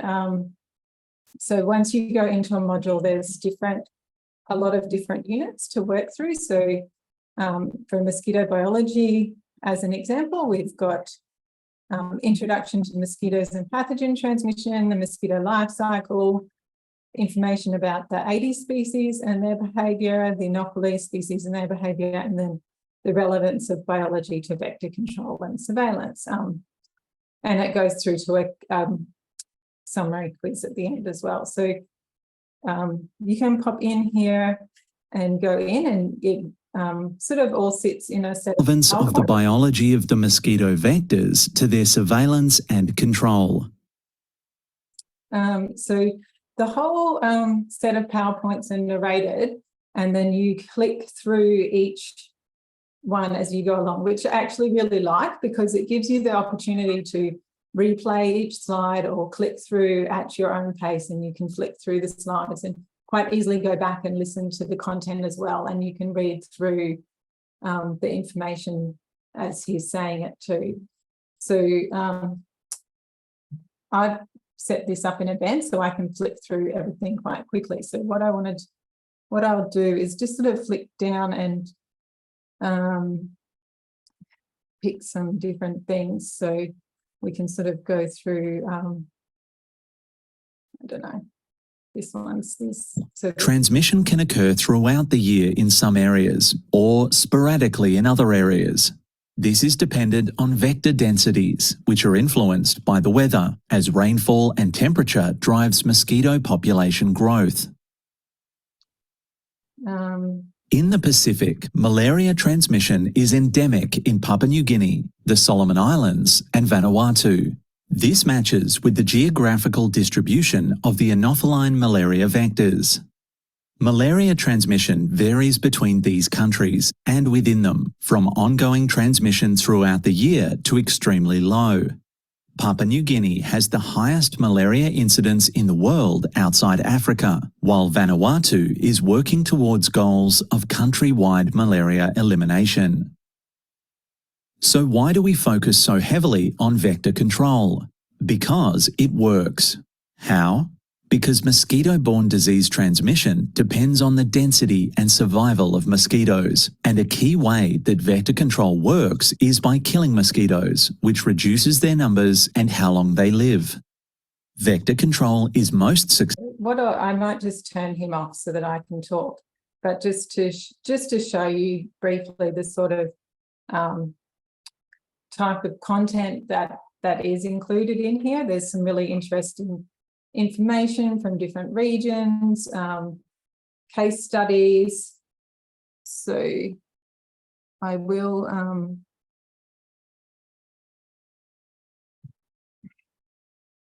pop out of this one. So you do have to keep clicking next, which actually will keep you always interacting. And then there are different quizzes as well as you work through. So these are little practice quizzes where you have to answer the efficacy of vector control tools, depends on the behavior of the target mosquitoes. Can you match the mosquitoes' behaviors with a vector control tool that would target the vulnerable behaviors? So tendency to blood feed indoors and during the night when people are asleep. So we all know that would be insecticide treated nets. So there's these different quizzes. Let's see if I can get out of here. And just to perhaps quickly pop into Anopheles sampling. So I'm going to turn him off again so that we can sort of go through it a bit more quickly without listening. Techniques are... But just to show you that we go through all the different tools that are available and try to support understanding of the tools and when to use them, and why they're all different. They all target different types of, different stages of the mosquito and what that information means, and then leading through to how to really utilize that information for making decisions. And these go through, we've got case studies, short videos as well, featuring people from the Pacific Island countries.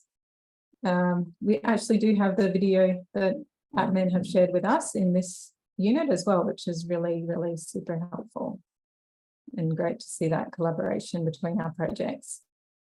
So we go through vector control as well, insecticide resistance management, and I just want to put a plug out for the operational research module at the end here. before I run out of time, because I just think this operational research module has been put together so well, and it's really super interesting. In this And has a really lovely case study that works through understanding the different research questions, how to develop a research question, and then how to implement that, implement the research project and bring that information back into informing policy and practice as well. So it does really, really helpful. And I thought this one was really well put together. So yeah, that's about it. So I'll pop over to the website. So we have a bit of information here, an overview of the training program. You can listen to me talk a bit more if you really want to. And there's a form here. So if you fill out the form, anyone's free and welcome to do that. It pings through and we'll set you up a profile and you'll be able to access the training content. So I really just at the end would like to thank everyone who's been involved. A lot of people have been involved in the whole project, and a lot of different people have been involved in putting together the training content as well. So thank you very much. Well, Tanya, what a visually stimulating, fun way to engage with the topic. It looks really stimulating and highly professionally done. So, I mean, that's what all of us that have interacted with you, had the good fortune to interact with you, have come to expect of you. Just very high standard of professionalism. So congratulations to you and your team. It looks like an excellent program. So very well done, and thank you for making more of us aware of what you have available there. It definitely sounds like a very, very worthwhile series of videos and PowerPoints and to visit and watch and absorb. Wonderful lessons there presented in a very fun, engaging way. So well done indeed. I really like that. Thank you, Tanya. Thanks. So let's move on to Professor Tom Burcott,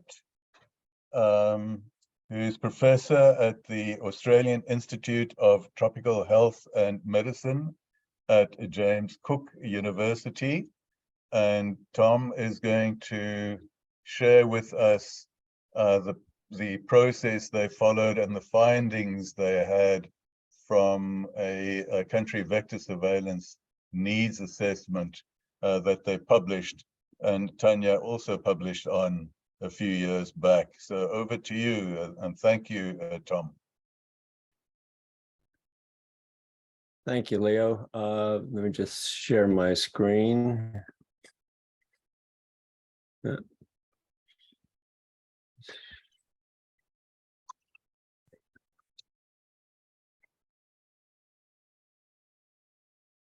Right. Oh, okay. Is that, can you see that okay?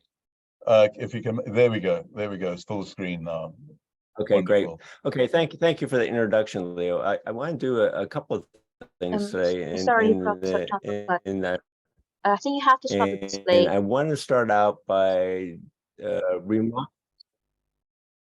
Sorry, I think yeah, I think you have to swap the display because I see your presenter view. Oh, okay. Okay, let's see if we can't. Thank you for making us aware of that, Wulan. Well pointed out. Okay. Let me. Huh. So perhaps we can.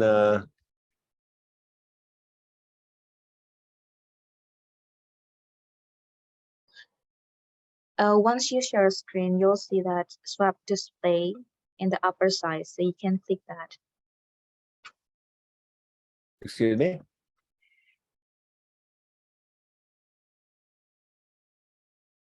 That's good, Is that Tom. better? Yeah, that looks good. Okay. That looks good. Yeah, that looks good. Let's hope it stays like that. I'm going to do is thank you. I'm going to sorry for the unprofessional beginning to this. What I'd like to do is a couple things. Leo's introduced this global vector survey that we undertook with the support of APMEN, who is a very important partner in this process.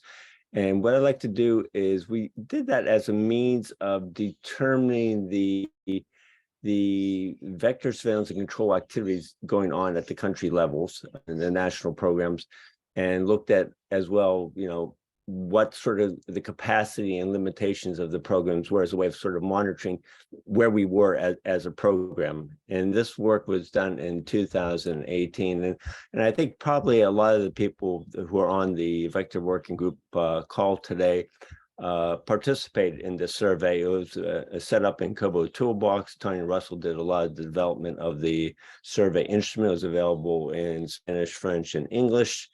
And basically, the structure of the survey asked questions about malaria vector surveillance and control activities. We asked what sort of interventions were in use in the countries, how intervention access and use was being monitored. We asked about vector surveillance indicators that were monitored and the technical methods that were used to quantify vector parameters, and also how data was managed and used. And then there was a second stream of the work which looked at the country national program capacity to implement vector surveillance control. And this sort of tried to get at what the strengths and limitations of each individual country program were, and analyze the data at both the national and subnational level, and analyze that both in terms of whether a country was attempting to control malaria or was in an elimination program as defined by being part of the E2020 group of countries. So that was the basic structure of the survey that we undertook. And I'm going to go through really quickly some of the basic data, and then go into what possible next steps might be.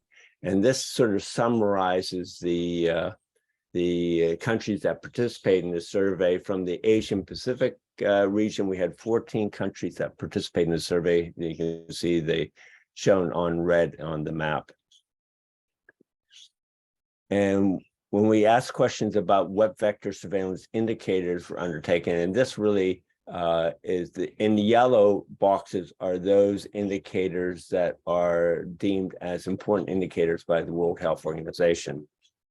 And the two indicators that were monitored the most across the Asia Pacific countries, shown in red, were phenotypic resistance to insecticides, and also having knowledge about the distribution of the vector. So that was over 80% of the countries had good information on phenotypic insecticide resistance and knowledge of distributions. At the other end of the spectrum was the problem of identifying mosquitoes, and that is separating out species in the complexes using PCR or other molecular techniques. And this was done by only a few countries in the area. So this is something that would indicate would be something that we might want to consider improving. We also asked some questions about vector control strategy. I just want to highlight the insecticide resistance management, which half of the countries said that they had insecticide resistance management strategy, which indicates that about 80% of the countries actually were monitoring insecticide resistance, which indicates that some countries are not actually using the data that they're collecting. So it's somewhat of a low-hanging fruit that we can improve going forward. Now, I just want to switch a little bit and talk about implementation capacity. We asked about, do national programs have the capacity to fully implement various interventions? And what we saw is that for the sort of the core business of vector control, use of long-lasting insecticide treated nets and IRSS, Leo pointed out close to 80% of the control that we're seeing of malaria is coming from the use of these two vector control strategies. Almost 60% of the countries said they had sufficient capacity to fully implement these strategies. If we looked at the Larval control, only 20%, 28% of countries had sufficient capacity to undertake larval control. And then we've heard again about how important vector surveillance is, but only 8% of the participating countries said they had sufficient capacity to undertake vector surveillance. Oh, that seemed to be freezing here. Let me see. Oh, yep, there we go. Okay. Now we looked at human resources in the countries. We saw that eliminating countries had more staff as the number of staff per million population at risk, but that the staff numbers that they had were insufficient to carry out the task. And I think that's something that we all know, that malaria elimination takes a lot more individuals to carry out effectively than countries attempting to control malaria. And finally, when we talked about the staffing capacity shortfalls, we saw that they were greater at the subnational level. So there's a greater need for more trained staff at the subnational level than at the national level. Okay, so just to briefly summarize the findings of this first vector surveillance survey in 2018, is that insecticide resistance and vector distribution were the most prevalent indicators that were measured in the Asia Pacific region, that molecular confirmation of identifications was a weakness. There was modest use of data in decision-making, and there were limitations in capacity were greater at the subnational level, and that human resources needs were greater in eliminating countries. And finally, the capacity for surveillance was less than the capacity for implementing vector control. So, the other thing that we said at the time when we undertook the 2018 survey, that this really provides us with a baseline, that if we wanted to, if it was of interest to APMEN, that we could repeat the survey going forward, and next year will be 5 years since the original survey. And so it's something that we can discuss in the breakout sessions, I guess, about whether this is of interest to the APMEN participating countries, whether they'd like to carry out this survey again. And you can see there's 2 publications that I've listed here that provide more details on the results of these surveys. I would be happy to provide them to anyone who's interested. So we see there's a number of challenges in the coming ahead in the APMEN countries. We've all heard about how malaria control has been stagnating, and we're not seeing the drop off in cases and deaths that we were earlier, and say 15, 20 years ago. Another major challenge that we're seeing is the development of physiological resistance to insecticides, but also the increasing development of behavioral resistance to insecticides, where the mosquitoes are avoiding contact with the insecticides. One thing we didn't talk about in 2018, which is an increasing challenge, is that of simian malaria parasite transmission to humans, and the recent decision by the Global Malaria Program that a country would not be certified as having eliminated malaria if they had more than about 10 cases of human cases of simian malaria parasites. So that's a rapidly increasing challenge, I think, to this part of the world. And finally, we're also seen a lot of interest, a lot of concern about the spreading distribution of invasive species. And this is some data on Anopheles stevensii, which I guess we're exporting to other parts of the world, but we're also having other parasites and vectors being introduced into the Asian Pacific region. So these are all sorts of subject areas that require data to deal with. So the need for vector data is increasing. And nowhere is this more obvious than in some of the new WHO initiatives that rely on using vector data for stratification of interventions. First of all, there was the high burn to high impact strategy, which really talked about just stratifying interventions based on what we know about the epidemiology and the ecology of the mosquitoes. And the high burn to high impact program has now been expanded to 13 countries in Africa, plus Sudan, which is in the Emro region, plus Papua New Guinea here in in the Wipro race in the Pacific.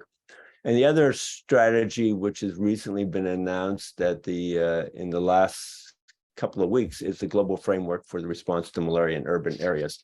And again, this is the micro stratification sort of philosophy. And so it's going to require more detailed data. So basically, I want to say that the survey instrument that we undertook is really provides a summary of data by the region, which is useful for advocacy, communication, and data sharing. And so I guess I'll leave it at there and just thank everyone, all the countries that participated in the original survey. And I think it's something that we should discuss and consider whether there is a desire to follow up. And I'll turn it over to Leo. Thanks. Tom, thank you so much for that incisive, neat summary of an extremely important baseline that you provided, you and Tanya, with those two publications, very, very important baselines. And as you point out, it's just a baseline. We should follow up and see what has happened in the interim. Where are we now? Have we made any progress? And where are the remaining gaps and so on. So thank you, Tom. That's extremely useful overview there again. Every time one sees a presentation like that or rereads your publications, you pick up on something new again that you missed the first time round. So very helpful to see that summary again. I can mention to you that in the breakout group, the very first question that is asked in the questionnaire is, Tom Burkott et al. Did a survey 4 years ago. Do you support a follow-up survey to be done in 2023? So we're asking your question bang on, straight up front. Would you support another round of evaluation in the next year? And I'm hoping we'll get some good indication, strong indication of how countries feel about that question and the other questions that we'll be addressing. What I want to ask now, and thank you to all our speakers, what a wonderful roundup of some of the training that is available globally, just a scattershot of what's out there. Especially with reference to our region here in Asia Pacific. Great to know about that. I want to suggest that we have a 5-minute break, after which we'll have a short Q&A session. I don't think there are many question and answers, but let's make the opportunity available to our audience to ask questions if they have. Then we'll break into 3 breakout groups by region: South Asia, GMS, and Malay Archipelago, Pacific Islands, and it's probably going to be no more than 15 or 20 minutes, the breakout groups. No rocket science involved, very straightforward set of questions to be that will be asked, and then we can have a short plenary session for feedback of what came out of the working groups. So with your permission, I'd like to suggest then a 5-minute a break, just to go to the bathroom, stretch your legs, make a cup of tea or something, and then see you in 5 minutes, if that's okay with you. Thank you so much, everyone. See you in 5 minutes.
Hello, Dr. Liu. I think you're on mute.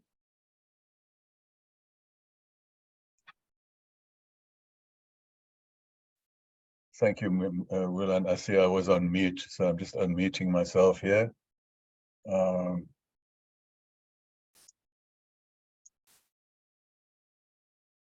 right. So, hello again, everyone. I'm hoping that most people have returned and are listening in again. So,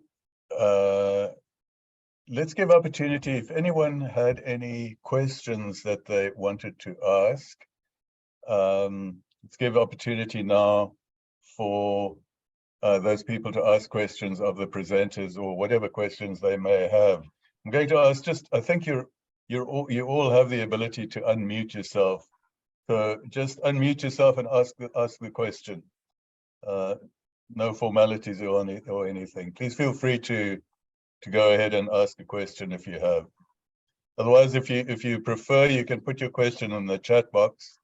We'll try and pick it up, and then ask the question on your behalf. But feel free to just go ahead and ask your question. Willan, can you hear me? Yes, I can hear you. All right, so I think we'll rewrite the question. One question that we can call it. So this is during presentation from Constantina. If you can see the chat box. So the question is. Let me just. Thank you. Yes, I see that. Actually, it is about the participation. Yeah, of course, the participation from Pakistan is high as well, but it was higher in India. This is what I want to say. So let's get more participants from Pakistan as well to join the course. It is completely for free, and actually this make it really easy as soon as you have internet actually to just participate in this course. Thanks for the question.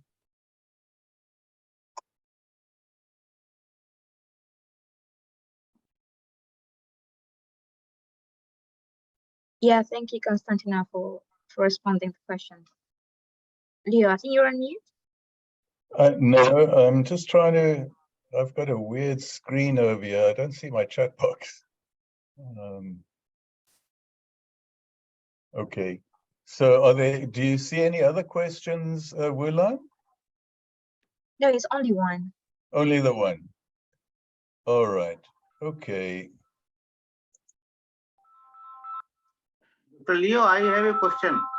Okay. Is that Pradeep? Yes. Wow, impressed. It must be very early morning there for you. Please go ahead. No, Leo. It's not me. It is Rajendra Sharma. Afternoon. Ah, Dr. Sharma. Okay, yeah. Okay. Hello, Dr. Sharma. So my ahead. question is about at present vector control interventions at every level. They are like OP compounds and synthetic pyrethroids. And now in some countries we are getting resistant to OP compounds like malathion as well as synthetic pyrethroids. So in that condition, when we are making a plan for nasal malaria elimination, every affected countries, so how we will get this vector control new interventions during this period from 2023 to 2030. So this is a major important question before all entomologists. At present, there is a mostly vectors are resistant to existing insecticides. So any new molecule is available with any country. I'm talking about any country. So he or she can explain about that existing vector control new interventions. Otherwise, we are working with conventionals only. Yeah, Dr. Sharma, I must confess, I struggled a little bit to follow you. The audio wasn't very good for me, but my sense is you were saying that there's increasing resistance occurring, among others, to even organophosphate compounds. So I'm assuming you're not talking just about pyrethroid-based insecticide-treated nets, but indoor residual spraying and various other applications as well. So, I mean, this is a global challenge one is facing. And there, as you very well know, better than most of us, that, you know, there's the new generation of nets becoming available, more costly, unfortunately, but at least we do have fallback to new generation bed nets, which is our primary tool at present. So, you know, what I've found very reassuring, Dr. Sharma, I'm just rambling a little bit here. I'm going to give opportunity for anybody else who would like to respond but just to say that despite all the challenges that we are experiencing, and this insecticide resistance isn't an overnight thing, it's been coming quite a while. There are still countries, China, for example, that even in recent times, in the face of all those challenges, have reached elimination.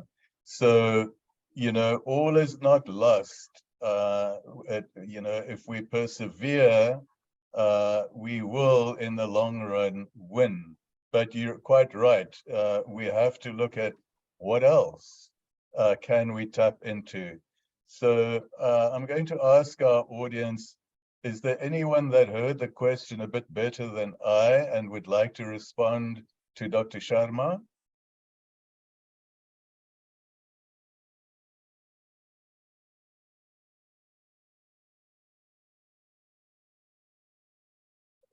Dr. Sharma, it's you know, if I understood you correctly, it's not an easy question you're answering there, and you wouldn't have asked the question if it did have an easy answer. So, and to compound the whole insecticide resistance issue is the fact that, you know, much of the transmission is now happening outdoors. So, you know, that adds a whole new additional layer of complexity. But despite the insecticide resistance, you know as well as anyone else that the bed nets themselves as a physical barrier do still play a role, even if there is insecticide resistance. So it doesn't mean to say that bed nets are now totally useless. They still serve a role, and it's not as though the insecticide resistance is 100%. A good portion of the mosquitoes are still being killed. So, you know, you will have erosion, attrition of the mosquito population. It's just going to take longer to achieve the goal that one would have hoped to have achieved in the shorter term. So, but, you know, we're all grasping at straws, hoping to find new tools. There are the attractive targeted sugar baits that hold promise. It's not yet reached the stage where it's endorsed by WHO. There are other options as well. I'm rambling. I'm not sure if I'm answering your question. I don't see anyone else in the audience seems willing to answer. Let me ask once again, anybody in the audience that would like to venture a comment in response to Dr. Sharma's question? Leo. Yes. I know why RS has asked this question, because recently we all were busy in making a national strategic plan. And the people who are working in the field, basically, they ask this question, that one side you are telling insecticide resistance monitoring, and when it declares that resistance is there, then you don't have the option. And even WHO also says that there are no options. So the question becomes very genuine in the targeted approach for malaria elimination. That is the reason why this question is being raised at different platforms, that what are the alternatives? The carbamates are not now successful. Other meetings we heard that even carbamates also they have shown resistance. So new neonicotinoids and sinusoids, all these things are coming up, but they are on a pipeline. Registration takes and permission takes, regulatory authority takes 3 to 4 years. So that way, Dr. R. S. Sharma has asked this question, which becomes very pertinent, and we just wanted to hear that what is the experience or decisions of other regions, if there are any. Yeah. So thank you for clarifying the background to the question, Dr. Pradeep. I mean, it's a critically important question that is relevant, especially in Africa, where resistance is so high in most countries. So it's a very relevant question. And, I would urge Dr. Sharma and yourself and our audience members, on Thursday, we're going to, the topic will be, the theme will be outdoor biting. What can we do? What are the upcoming tools that are being explored that can deal with the increasing challenge of outdoor biting? And there are some, maybe not immediately, but hopefully in a few years, some tools that can contribute towards alleviating that challenge.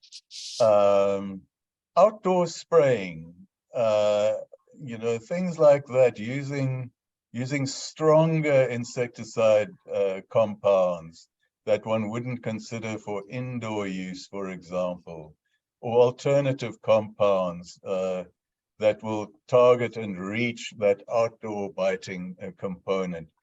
And then, of course, there are the other options as well of ATSBs and ectocides, etc., and space repellents and so on.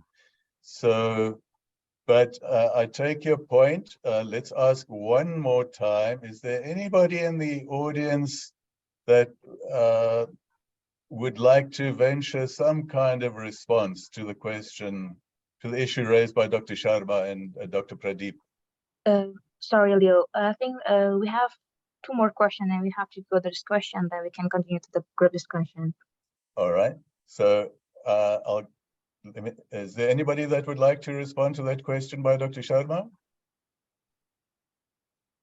All right. Thank you, sir. That was not a question, actually, that was a discussion point for all of us. So thank you very much. Let us see. Yeah, thank you for asking the question, Dr. Sharma. Very, very, very important issue, that huge issue. Wulan, do you want to read the next question? Sure. This is from Dr. Pradeep. So he needs a clarification from Prof. Tom Burkett on first, how sure the questions asked during survey were answered correctly. And second question is, any criteria fixed for jurisdiction of sentinel sites for vector surveillance? Yes, the question is in chat box. Okay. Dr. Pradeep, so your first question is around what's the level of certainty around how accurately the questions were responded to during that first survey. Do you want to have a go at that question, Tom? Yeah, sure. I think one strategy that we used for a lot of the questions was to use drop-down menus to get some clarity. And then we had a lot of there's always a question of whether you're interpreting the question or the response correctly, because you oftentimes have to then try to categorize them into subcategories. And this became an issue in when we had open-ended questions where people put in their responses. And those often ended up with us doing follow-up questions to the countries to answer the questions to get clarification on those things. Yeah, but it's a good question. There's always a risk of misinterpreting what someone said, but I would say that most of the questions in the original survey had dropped down responses. So it was pretty much no scope for reinterpretation. I guess it depends how well what we asked, how well we phrased the drop down question. But the other ones, when we had open-ended questions where we asked people to provide a response, and we oftentimes would go back to the countries and ask for clarification to make sure that we are interpreting it correctly. But it is always a danger when you do a survey. And I would think that if we were to do a follow-up survey on this, we would like to stay with as questions as asked as closely as possible, unless they were really poorly constructed, because we want to be able to do a comparison over time. But certainly if we do a follow-up survey, then there is scope for adding additional questions if there were subject areas that weren't asked that the APMEN members think should have been asked. But there's always a danger too of making the survey too long, and then you get a drop off in participation rate. So one thing we were trying to do by having drop-down menus is to avoid having a survey instrument that was going to take hours and hours for a country to fill out. That's right. That makes total sense. Tom, I just wanted to add a point as well about the automatic reporting, that by having a lot of drop-down menus, it really facilitated much simpler reporting, and we have repeated a smaller version of that survey in our PACMOSI countries since the survey Tom spoke about. And by having a lot of drop-down menus, we were able to very simply output a report for each country that participated. And we were able to feed that back for the countries so that they could use that in their own, for their own purposes. So being able to get that information and feed it back and put it into a report form is something that's been really valued as well by our partners. Yeah, that makes total sense. I like the drop-down menu options. You know, it limits room for misinterpretation and for providing answers that are not quite clear and not straightforward. You know, it's tick the appropriate box, and there's no mistaking which box you're ticking and what you mean by that tick. So I think your first question was responded to fairly clearly, Dr. Pradeep. Very right. Yes, Yeah. yes. There's the second part of your question, which, if I interpret it correctly, is what are the selection criteria for selecting sentinel sites for vector surveillance? Is that correct? No. I just wanted to know, sir. Selection of sentinel sites is very clearly defined, that which area it should be. But when it comes on the number, that what should be the jurisdiction, it should be with the flight range of the mosquito, it should be with the population, it should be the receptivity, or that's what if they have done some kind of research, because they are doing a lot of good research, I believe, so that can be applied in the field conditions. I just wanted to have that clarification. Yeah. Is there anybody specifically you had in mind that you would like to respond to your question, Dr. Pradeep? Or was it a general question to the audience? No. I wanted to ask you from Tom or Tanya, because whether it should be 1 kilometer flight range, effective flight range. I mean, how to demarcate that this sentinel sites will be the collecting the data from this particular area. Okay. Leo, sorry to interrupt, but with the interest of time, I think we should move forward to the breakout group if there is no more questions. Yeah, but this is a valid. We'll limit it to this one question. So let's just respond to this one question, Popo. I take your point. Thank you for reminding us. But Tom, would you or Tanya, would you like to respond to Dr. Pradeep about on what basis, you know, what is the effective range that a sentinel site serves, basically?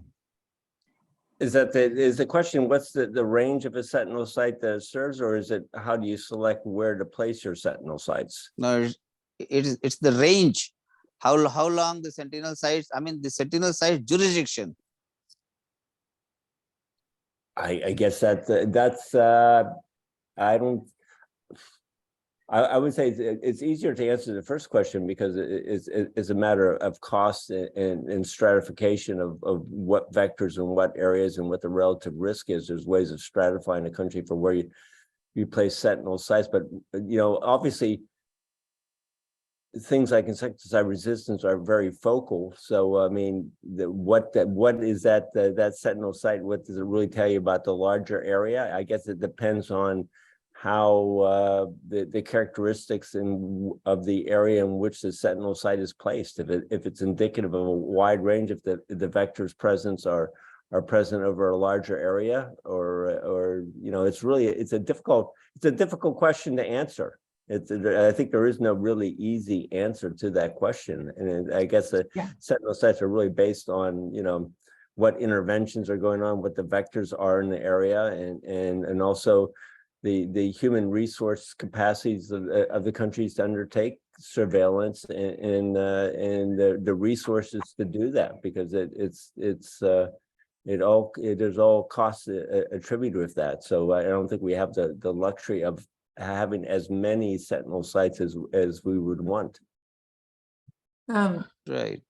I see there's a couple other people putting their hands up too, but I just wanted to add on to Tom's points as well, just to really highlight, as we know, why you've asked this question is that mosquitoes are so variable in even a really small location. You can get a lot of variation in the mosquitoes and their densities and their behaviors. But I think everybody needs to come back to is really that core question about what is this information going to be used for? Which decision am I going to make for our malaria control program from this vector surveillance information?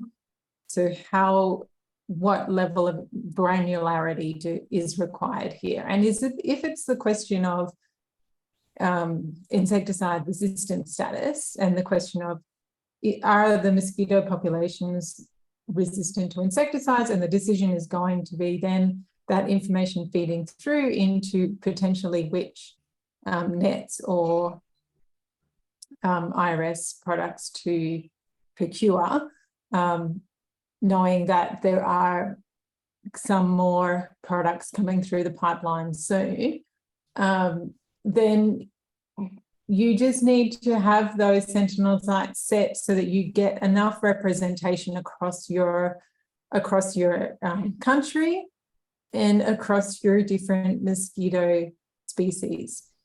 Even though you can get a lot of variation in a small area, by putting a lot of sentinel sites and a lot of effort and money into understanding that, will it provide you with more information to make an educated decision to inform your program? And I think that's really the balance that everyone has to stay focused on with these questions.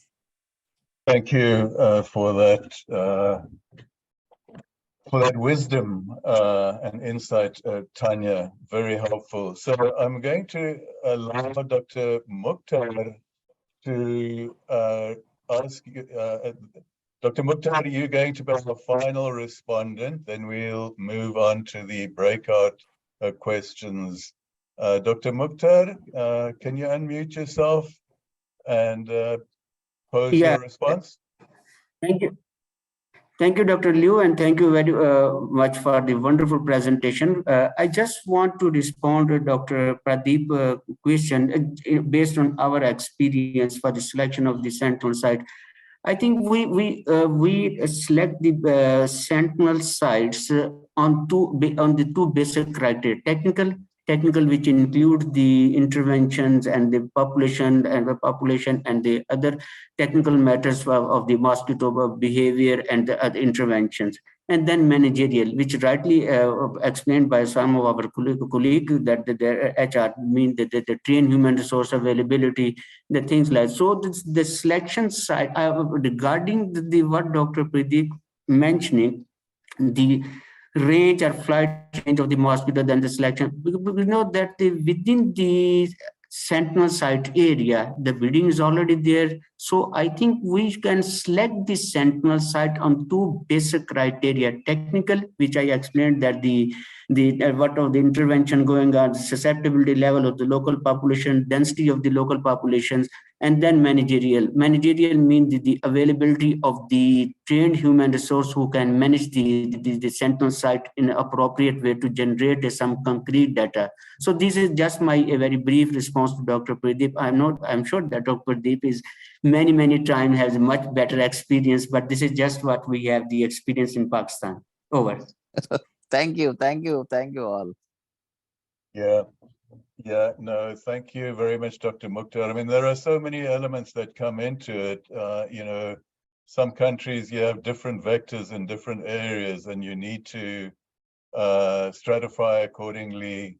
So you capture those different vectors that may vary across different areas. So a lot of things come into it, but fundamentally, what all the responses heard from you and Tanya and Tom are all very relevant. Okay, so let's move to, if you don't mind, I'm going to move to describe what we're going to do next.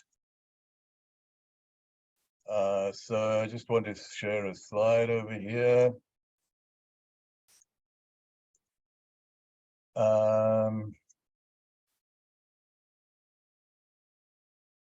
So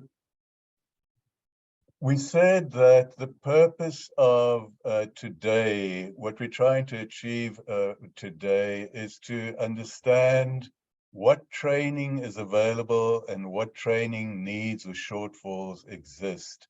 So trying to have a better understanding of training needs and where to access this training. So we've had a scattershot of insight as to what training is available. So if you don't mind, let's spend 15 minutes or so to try and address the issue of how do we go about understanding what the different countries would like from their particular country perspectives. You know, what would they like from APMEN or from anybody? What are the particular training or other needs that they may have? So we're going to split into 3 breakout groups, one for South Asia. I'll moderate that group. There's one, and then one for the Pacific Islands, Indonesia, Malaysia, Timor-Leste. And Popo, Dr. Popo Aung will moderate that group. Then there's the GMS and Philippines, and Wulan will moderate that group. The way it's going to work is Dr. Porn in Singapore has already pre-assigned the directors and so on, the people from the National Malaria Control Programs, into the 3 different groups. But we didn't know who was actually going to attend today from partner institutions and so on. So many of you will not have been assigned to a particular group, and it's your choice as to which group you would like to join. Dr. Porn, do you want to explain, or Wulan or Popo, how do people, where do they find, how do they join the different groups? Yes. So when I open the breakout room, you will see the breakout room function at the bottom of the screen. So you just click the breakout room, and then you will see 3 rooms in the pop-up window. So just click the join function. Which group do you want to prefer to go? Just okay. Click, yeah. Don't make that available yet, please, okay. Dr. Porn. I still need to explain a few things. Yeah, thank you for that, Dr. Porn. So when we move into the breakout groups, it's going to be dead easy. You know, there'll be the moderator of the group is going to show you a QR code or a link. So you can either scan the QR code or you can copy and paste the link into your web browser. and either way will take you to a Microsoft form. There will be about 23 or 24 questions, drop-down menu responses or whatever. Very straightforward, easy questions. And I apologize in advance for the simplicity of it. But the APMEN Vector Control Working Group would like to get some kind of understanding of how it can try and build something into its work plan for next year that could be of meaningful help towards, helping the vector control community out there. The very first question that will pop up is Tom Burkott and his team 4 years ago conducted a capacity assessment for malaria vector control. I can't remember the exact wording. Do you support a follow-up in 2023? That's a critically important question because it gives guidance to the Vector Control Working Group, to Tom Burkott and his team, whether it's worth pursuing doing a follow-up round of surveys next year. And then there's a selection of other questions that collectively will give us a sense of this is where countries feel in their particular region, not just where gaps exist. I mean, the two are interlinked, but what specific needs they have. What, aside from gaps that exist all over the place, perhaps, what are the particular things that they would like to have help with? And, then we broaden it a bit as well to ask not just, do you have needs for arbovirus surveillance? So read carefully. It's not just about malaria surveillance or malaria vector-related issues. It also starts tapping into arbovirus-related issues. Then we also ask the question, what else? What other needs do you have aside from surveillance? It could be, you need some information about what do you do once you've reached elimination? What do you do? How do you go about planning for post-elimination? I know there are WHO guidelines and so on. I'm just using this as an example. It can be any issue that you feel you would like some support on, aside from surveillance or whatever. It can be anything. Just pop it in there. Or if you think about it after you filled in the form, pop it in the chat box. We'll trawl and pick up all those comments in the chat box as well. So, Wulan, have I covered everything? Can we ask Dr. Porn to put the breakout group selection? Yes, please go ahead, Dr. All Porn. right. So Dr. Porn is now going to put the option list available, and then so something has popped up here.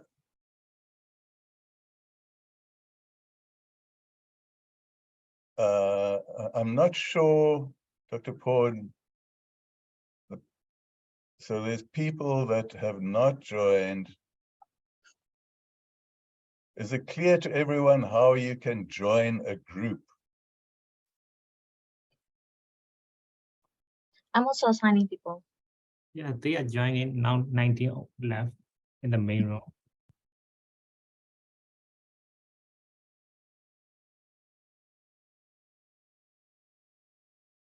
Okay, so the end result we want is that everybody is assigned to a particular group.